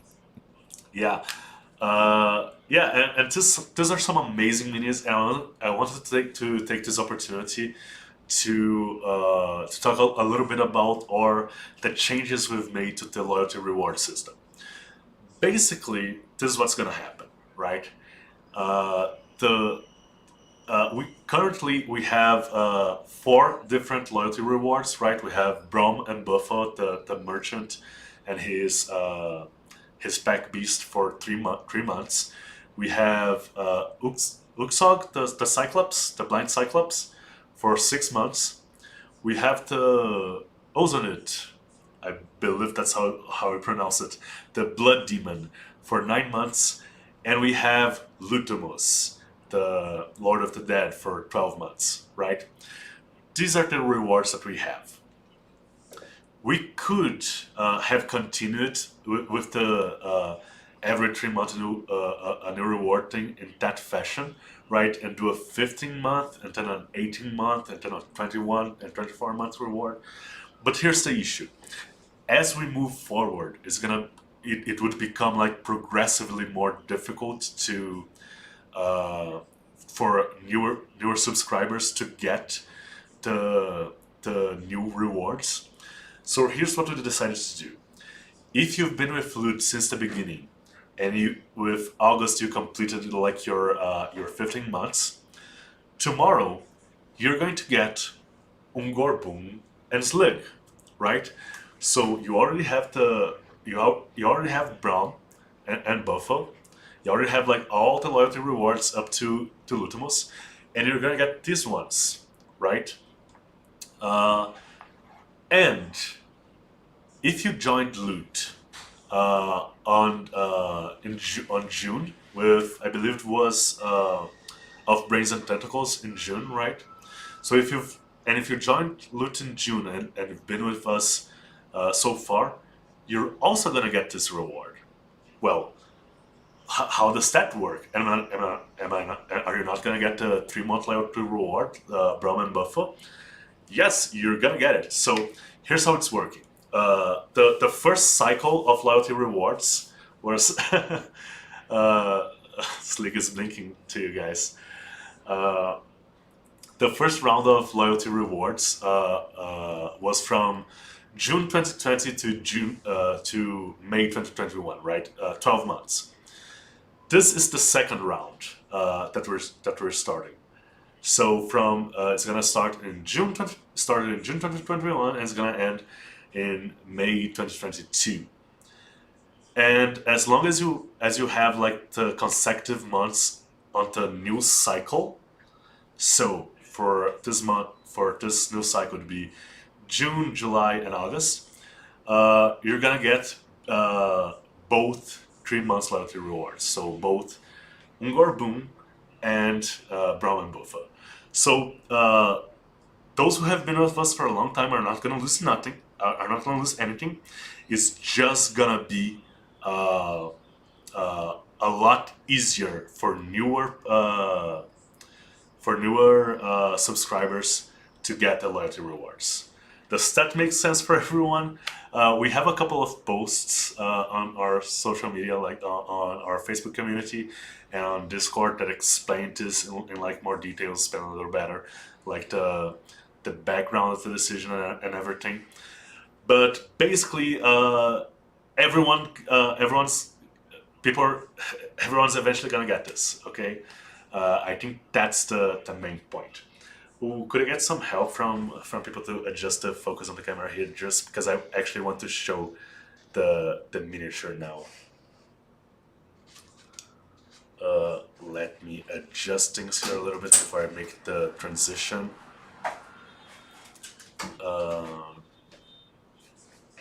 Let me try to get it like a little bit more similar to the... Yeah. People are asking in chat, the old cycle will continue. We're not locking the old cycle to those months of subscription, right? If you subscribe right now to Loot and you continue to be subscribed for three months, you're still gonna get Braum and Buffo. It's just that now the 3-month loyalty reward is getting an upgrade, and you're also gonna get these minis. And the 6-month loyalty reward is also gonna get an upgrade. So every year the loyalty rewards are gonna get better and better, and it's not gonna take you like 2 years of subscription to get the like 24-month loyalty reward, you know. So I'm gonna make the transition out to the actual miniatures, and there's something, and these are like the 75mm versions of the miniatures. Ungor, some people were asking, Ungor is an orc, right? That's his race, and Slig is a goblin. and it's really really cool.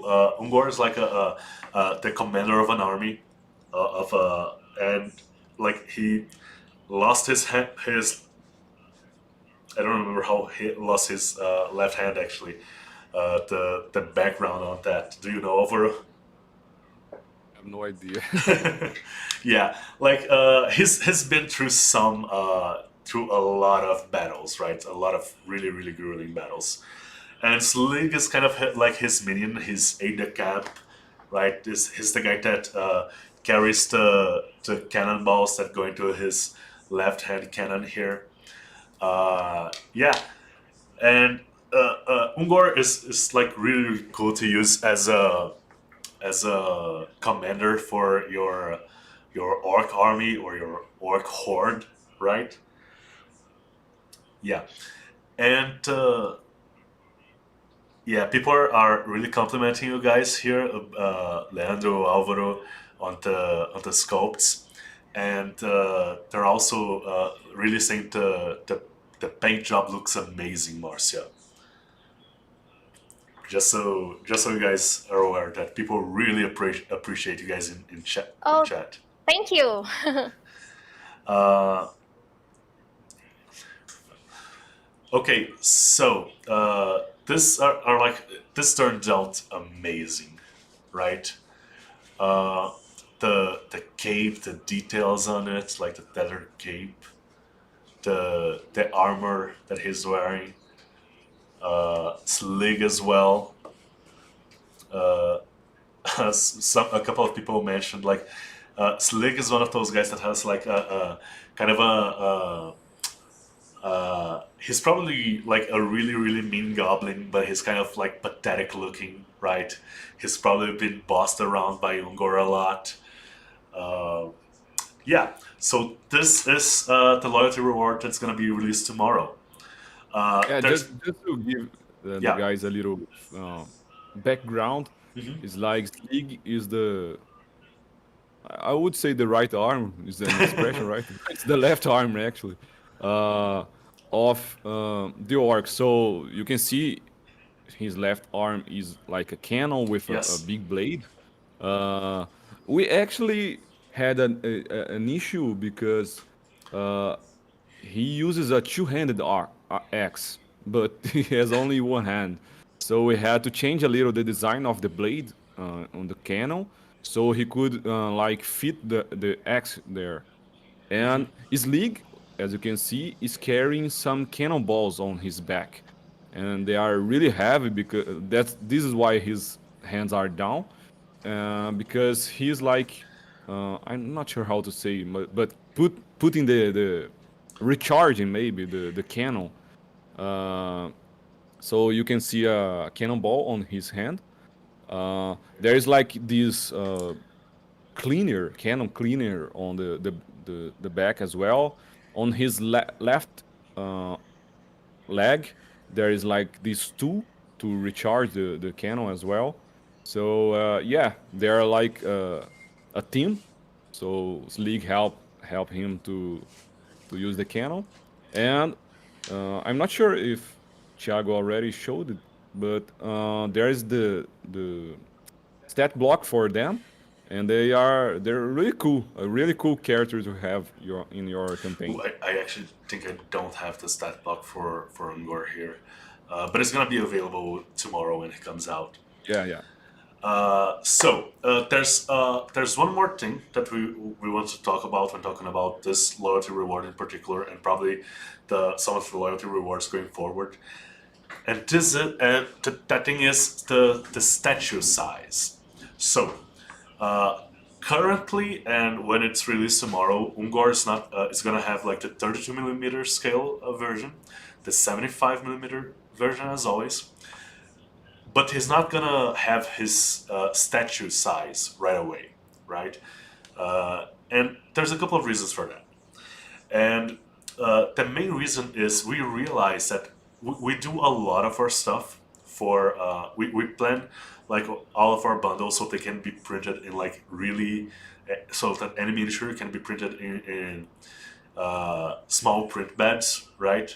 So that everyone can print everything. but specifically for the statue size of the loyalty rewards.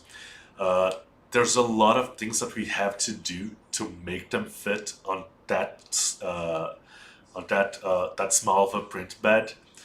And we're actually gonna like put a poll out for you guys, because if we have to slice Ungor too much to make him like the statue version fit into a really small print bed, first it's gonna like make assembly way more difficult, right? It's gonna make like the finishing that you guys are gonna have to do way more difficult. So we're actually just gonna ask the community, like like roughly what size print bed do you guys have? Uh, if it's at least bigger than a regular a particular size, because we at least we imagine most of the people that print the statues already have bigger printers that we're taking into account when designing this. So we're gonna put out the question. We're gonna get the feedback, and then in the future we're gonna update Ungor, right? Just so we don't have to break him down into like 40 different pieces, right? So we can have like less pieces, and the assembly is easier on you guys, and the finishing of the statue is easier as well. Yeah, so that's what we're gonna do with and then specifically for statues, we're gonna change we're probably gonna change the minimum print size that we take into account when designing it, right? Yeah, so Yeah. the first statue that we did, that we released for loot, was the 9-month loyalty reward, which is the Ozornit Blood Demon. But he's in a smaller scale. But with Lutimus, the 1-year loyalty reward, I decided to set a specific scale so the status will work well as a collection. And I chose the 1/6 scale. Like the when we do statues, we usually don't use millimeters as scales. We do like one. I'm not sure how to say in English, but 1/4, like 1/4 1/4. scale, 1/3 scale, and I decided to do the 1/6 scale for the miniatures. So a regular man, like a tall man, would be 300 millimeters or 30 centimeters. centimeters. Yeah. So this is the size that those statues will be to fit Lutimus and the next statues we do. However, Lutimus is like a smaller guy. Like he's not so beefy as this orc, and we couldn't make a good print with him. However, for this orc, we couldn't fit his torso on a smaller printer, so we would have to cut his torso in half. So we would be like sacrificing the quality of the statues to make they printable in a printer that wasn't designed for big prints. So it kind of doesn't make much sense. This is why we decided to think about it, rethink about the scale, and as the bigger printers like the Mono X, the Saturn, or other big, even bigger printers are becoming very, very affordable. And most people, I think, they are getting new printers with bigger printing beds. areas. I think that changing these parameters for the statues will be a really big, really better decision. And also it gives us more freedom to create some even bigger characters as statues as well. Yeah. So yeah, that's it. We're gonna like probably put an official poll out, or probably through a form that we're gonna send to you guys, and it's probably gonna have like a couple of print bed sizes bed sizes, just so you can like select like mine is this or bigger, because we're just trying to like remove the constraints. Like there's a big constraint for the statues right now, which is the minimum print bed size that we're taking into account, and we want to make sure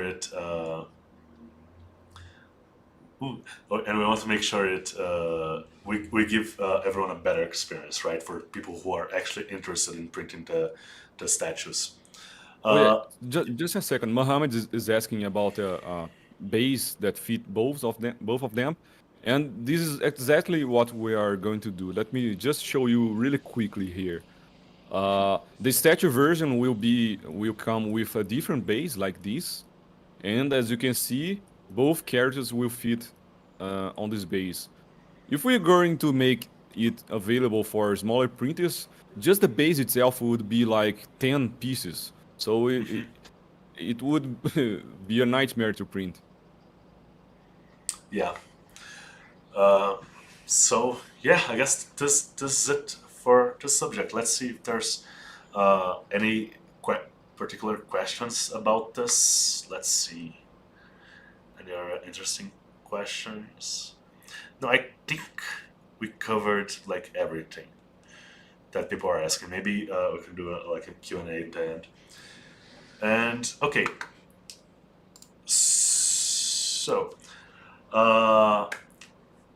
moving on. You guys have probably seen it. If you've been following Loot, you've probably seen that we have yet another new project, right? And I'm gonna talk just a little bit about it now. But before I do that, I'm just gonna, for those who haven't seen it yet, I'm gonna introduce you all to the Cyberpug.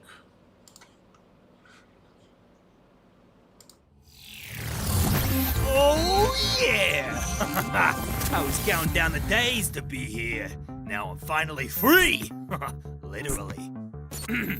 Well, I'm here to tell you about pew pew pew and space, technology, and 3D printing. Oh my god, this is gonna be awesome.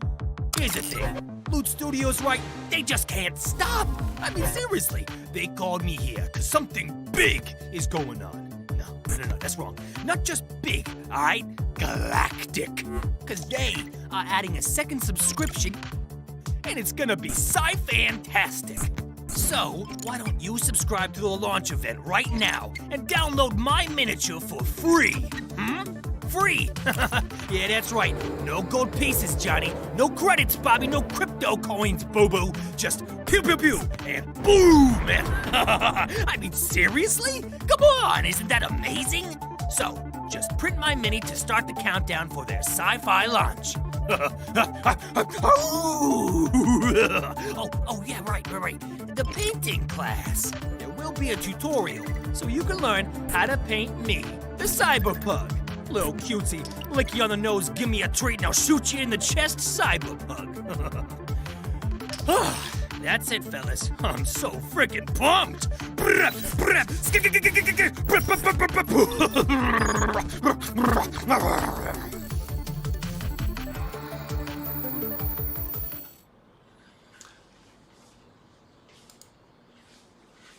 And we are back. So, Loot has done it again. We have a new subscription coming, and it's a sci-fi themed subscription. Ooh. There's still we're gonna have a full reveal video for the subscription on the 15th when it comes out. There's some information I can share with you right now. You can expect the same level of passion and quality for the second subscription as we have for our medieval fantasy one. There's a lot of really cool stuff coming, and this guy is out for free right now, the Cyberpug. We have both the mini ready for download, and we have a YouTube painting tutorial ready for him as well. So you can see how Márcia did his this amazing paint job here. It's gonna be at the same price point, but there's some surprises for the first month. And now it's gonna be revealed on the 15th. Okay. What else can I say about this project, Alvaro, without me being fired? So yeah, guys, we are really excited about this sci-fi release. Soon we will release more information about it, but there's no reason also to keep secret. So the sci-fi system will be very similar to what the sci-fi subscription will be very similar to what we are doing for the fantasy subscription. So you can expect enemies like monsters. We are trying to work in a like universe scale. So you have humans, you have robots, androids, aliens, a lot of different races. We are not stick to like only the Earth future. We are working with spaceships and space, everything. It's gonna be really, really awesome. As I was saying, you can expect monsters, heroes as well, awesome heroes. We are doing busts. We are going to do terrain pieces as well. Yeah, people are it's dropping a going to lot be of awesome. questions on chat right now, and most of the answers, I think, things are going to become much clearer on the 15th. People are asking about loyalty rewards. We're gonna have loyalty rewards for the Yeah, sci-fi bundle as we are well. working on a very special model for the launch. So uh, keep an eye on it. It's gonna be awesome. Yeah, And also, as we like always, we are trying to make both the player and the painter happy. We are also working on stat blocks for the sci-fi miniatures. So even the D&D players will be able to use them, and it's a very new universe for us, like doing sci-fi creatures. Me myself, I'm a more fantasy guy, but guys, I'm falling in love with the sci-fi miniatures we are creating. They look so awesome. I can't wait to show you more. yeah. People are asking. Someone asked in chat if they're based on a particular system. We're creating the full stat blocks for the characters in 4th edition D&D. So if you just want to do a conversion, or if you want to bring these new characters to your D&D game, it's possible. But yeah, there's a lot of cool stuff, and there's a lot of really there's some really interesting looted originals coming our way.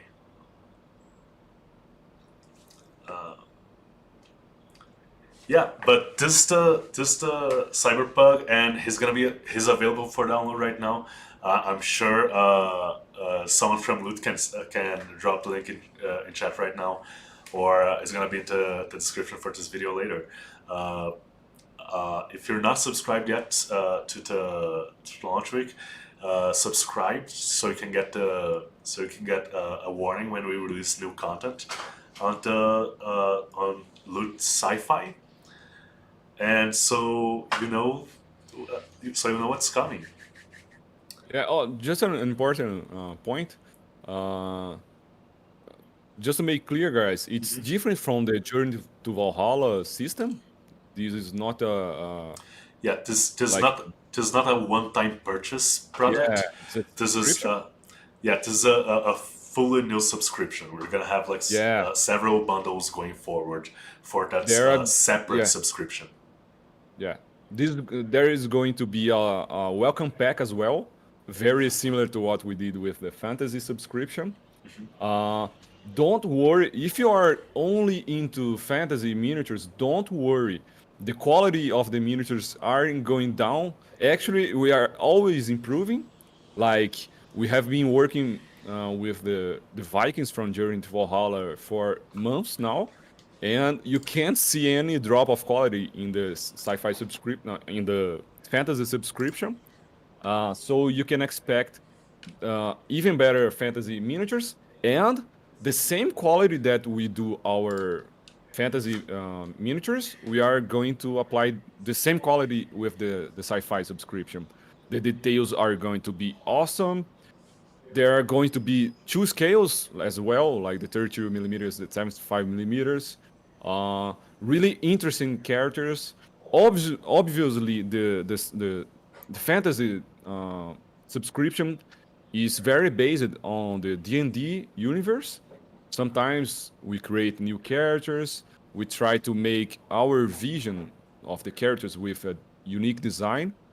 However, for the sci-fi subscription, you can expect much more original stuff. So, like the cyberpunk and other amazing alien and robots that we are creating. Did we lose Márcia? Oh, I think it's just stuttering a lot, the transmission. And I think it's back.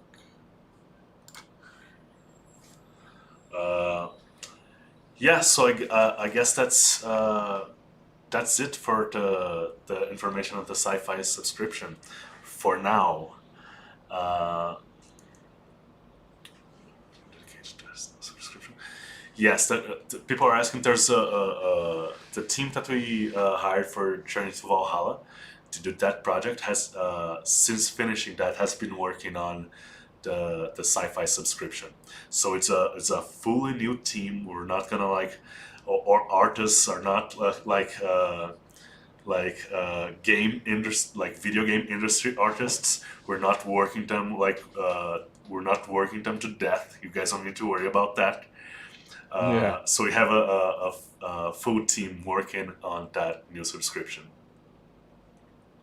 Yeah, and the Journey to Valhalla design is amazing, as you could see. The design of Journey to Valhalla, the concept art was created by Saraiva, and he's the main character designer for the sci-fi subscription as well. As most of the artists that worked on the Vikings, they are now working with the sci-fi. So yeah, you can expect amazing miniatures. Yeah, people are asking like very specific questions now that I think I think like I don't know if we even have like time to answer all of this. So yeah, okay. So let's go into the Q&A now. We have time for some questions, right, Alvaro? We don't need to finish right now. I think Márcia actually done with the painting? I don't think she can. I think she was having Like pretending. Almost done. Just here. Okay, yeah, yeah. This live stream went on a little bit longer. There was like a lot of extra information to Yeah. give about the loyalty rewards, about the extra stuff for magazine, about the sci-fi subscription. So let's start the Q&A section now, right? So you guys can actually we can actually dedicate a little bit of time to answering some questions. Let's see here. What's the difference between gargantuan and statue size? Also, any cool plans for October? The statue size that we were talking about is actually the statue scale, which we're going with 1/6 scale, right, Alvaro? Yeah. Yeah. So statue is more meant to be a display model. Like it's much bigger.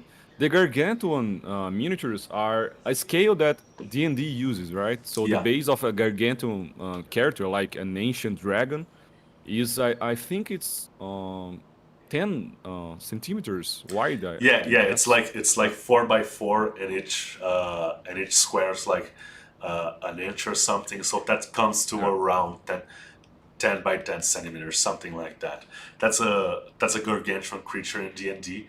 So it's 10 by 10 centimeters base. Our statues would be considered gargantuan, I think, because that's just the description of the base size. But what we mean when we say statue size is just the statue scale, actually, which is 1/6 scale. And they're not meant for, they're meant, as Alvaro said, as more of display pieces. They're not meant to be used in game. But if you really want to use them in game, that's on you, man. That's a quick death to your players, I guess.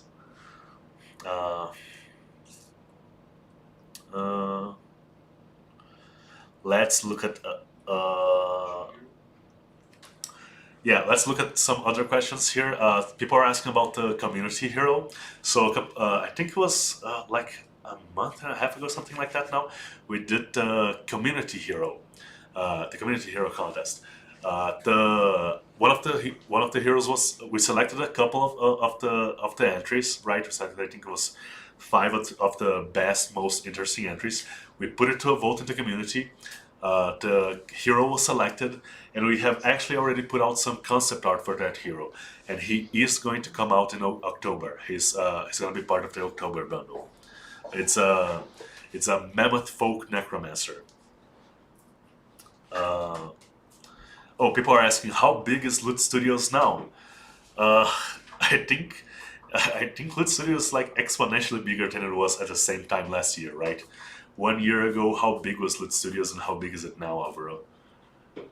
So yeah, we started with a really small team. Like at the beginning, it was just me, Márcia, and my partner. Like really small team, but really quickly we realized that we needed more people to make an amazing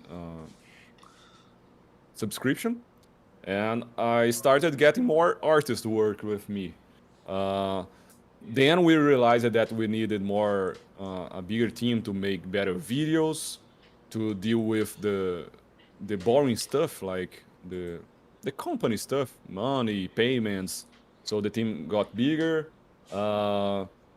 We realized that we needed someone to give more attention to our community, to hear people. And then Tiago came in. So I'm not sure now, but we have like 20 people working for Loot directly, and more like 20 artists as well. So the company is getting really big. But this is something that and I think that kind of links into another couple of questions here. It's even kind of hard to tell how many people are actually working with Loot, because a lot of us are working from home for now. Yeah. But we are, and someone was asking, when are we going to move into the new office? And we're probably moving sometime next month, right, Alvaro? Yeah. And I ask the same question all day because we are doing some restoration, or like we are changing some things in the new office, and it's taking a long time. They are like painting walls and building new walls, placing glass. So we are making a good meeting room, a better filming room as well. With really soon we'll do a studio tour to show you everything that we are building, and with this we expect our work to improve as well. So the quality of the videos, the more videos on YouTube. So we're just waiting to the office to be ready to move in. Yeah, someone's asking about the barrel mimic that Alvaro just created, if it's gonna be available at some point, and I believe the answer is yes. Yeah, a mimic is a really good model to do in a live stream like this, because it's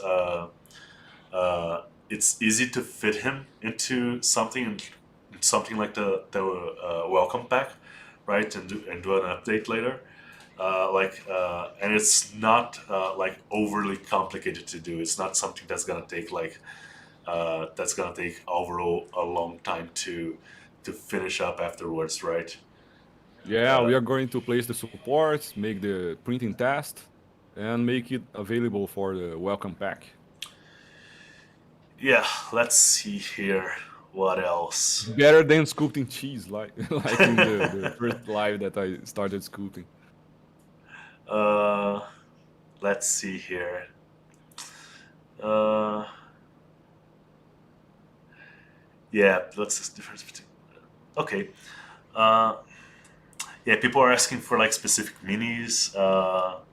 People are asking if the sci-fi bundle is gonna have like, and I believe the actual quote is the sci-fi bundle gonna have aliens inspired by wink wink, a galaxy far far away, and I don't know, maybe we should keep away from that for now. After what happened with the trend, there are Yeah. some universal themes that you might recognize from pop culture, but I don't think we're gonna do anything specific. Yeah, we are using a lot of different movies and games as inspiration, but we are not doing like specific characters like reference. we are we learn our with the train that's not a good direction. Yeah. Will there be a separate live stream for the sci-fi subscription or both at the same time? If we are probably gonna do something for the sci-fi subscription models as well when they start coming out regularly. Uh, uh, but for the first one, I think the video will explain everything.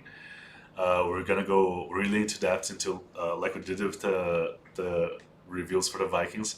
We're gonna go really in depth with like every single miniature, so you can't miss the video that's coming out on the 15th. And yeah, and just in case like there's any doubt about it, the the fantasy minis are gonna keep coming out in the beginning of the month, right? And the sci-fi minis are gonna come out in the middle of the month.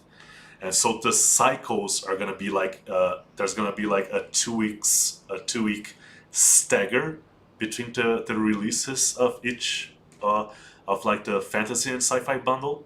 So you don't just get like a mountain of minis all at once, and that you can like budget yourself a little bit better.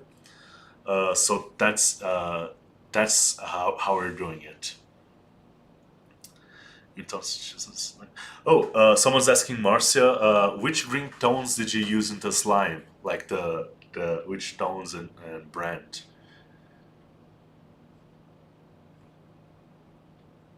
Márcia? What I used for the cube? Which green? Which green? Yeah. Yeah. I mixed light green for AK Interactive, yellow, and I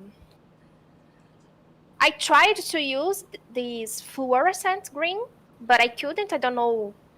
It didn't mix it well, but I tried to mix it this three, and for the dark green, I mixed 2 inks, and I applied with airbrush to be faster. Blue, phthalocyanine blue, and yellow from Liquitech. Yeah. So let's see what else we have here in chat. Yeah. People are asking about a discount, right? Yeah. So we won't be like hiding the price, like waiting for the right time to say about the price. So there's no secret there. The subscription will be the same price as the fantasy one, and guys, we really tried to make a discount system. Like if you sign to both subscriptions, you get a discount. However, because of technical issues with our website, our pay system, we couldn't get this discount to work. So at first there won't be a discount, unfortunately, but in future maybe we can think of a solution. Okay?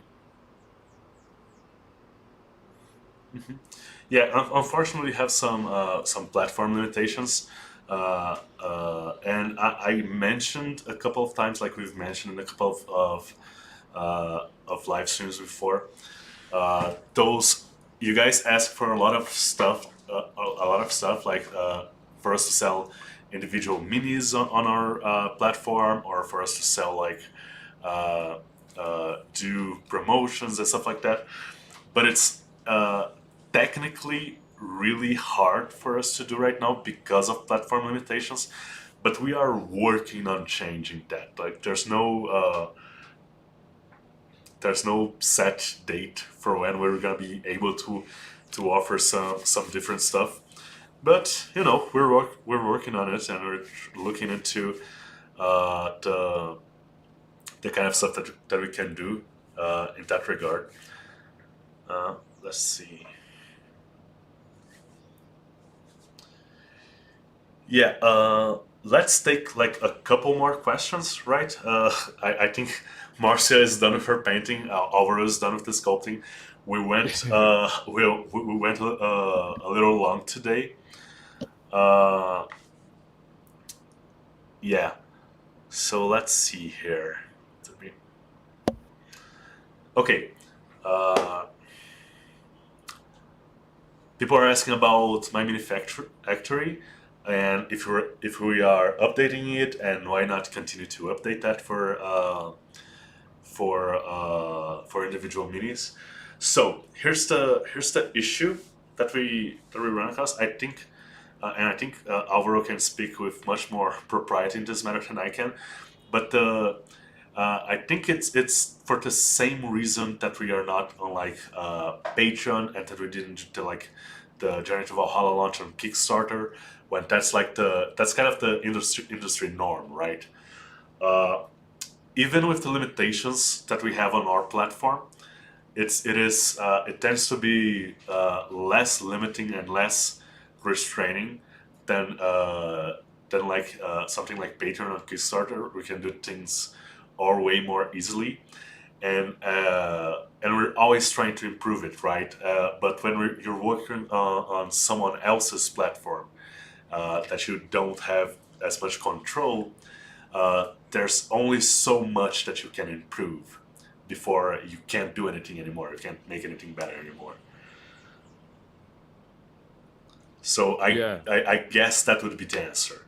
So yeah, just wait for a future update to our platform. Yeah, we try to use my main factory, but it's really hard to upload models there. Like you have to send pictures, they have to approve. It takes a long time, and we just found that they like mixed all our files. So the files that we had there, they are a mess at the moment. So we are waiting until we have a better website so we can provide individual miniatures.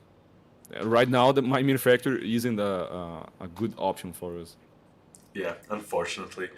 Uh, yeah, let's see here. Yeah, people are asking about future competitions, future painting competitions. I think that's something we're looking into, and it's something that we can do again in the future. It's just that lately we've been kind of busy with Journey to Valhalla and the sci-fi launch coming. So there's been a lot of stuff in our plate, and a competition like organizing one and keeping on top of it. It's actually a lot of work, as it turns out. Uh, so when I don't know, we're gonna look into it and get back to the community on that one. How about that? Uh, yeah, and I guess that's it for like the new questions. Yeah, so I guess this is it, guys. Do you guys, Alvaro, Márcia, do you guys want to say anything else to everyone before we go? I just wanted to say thank you for all the support, for being with us here, doing almost 3 hours now. Yeah. Yeah, we are very excited for the launch of this new bundle and for the launch of the sci-fi subscription. I'm sure you love it as we are doing. And yeah, that's it. Thank you a lot, and see you in the next one. Now, if Márcia want to say something.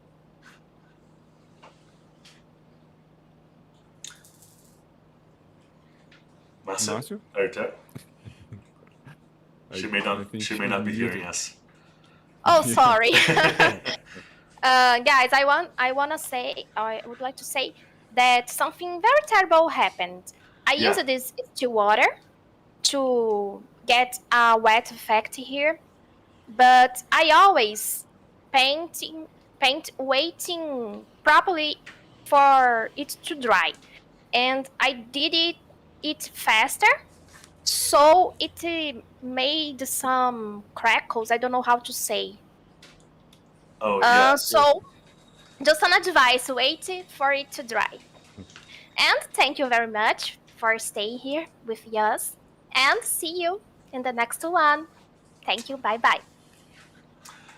Yeah. So this is it for today, guys. Don't forget to download the Cyberpug, and we have some really nice stuff coming your way. You don't know the half of it. So bye bye, and see you guys next time. Bye. Bye.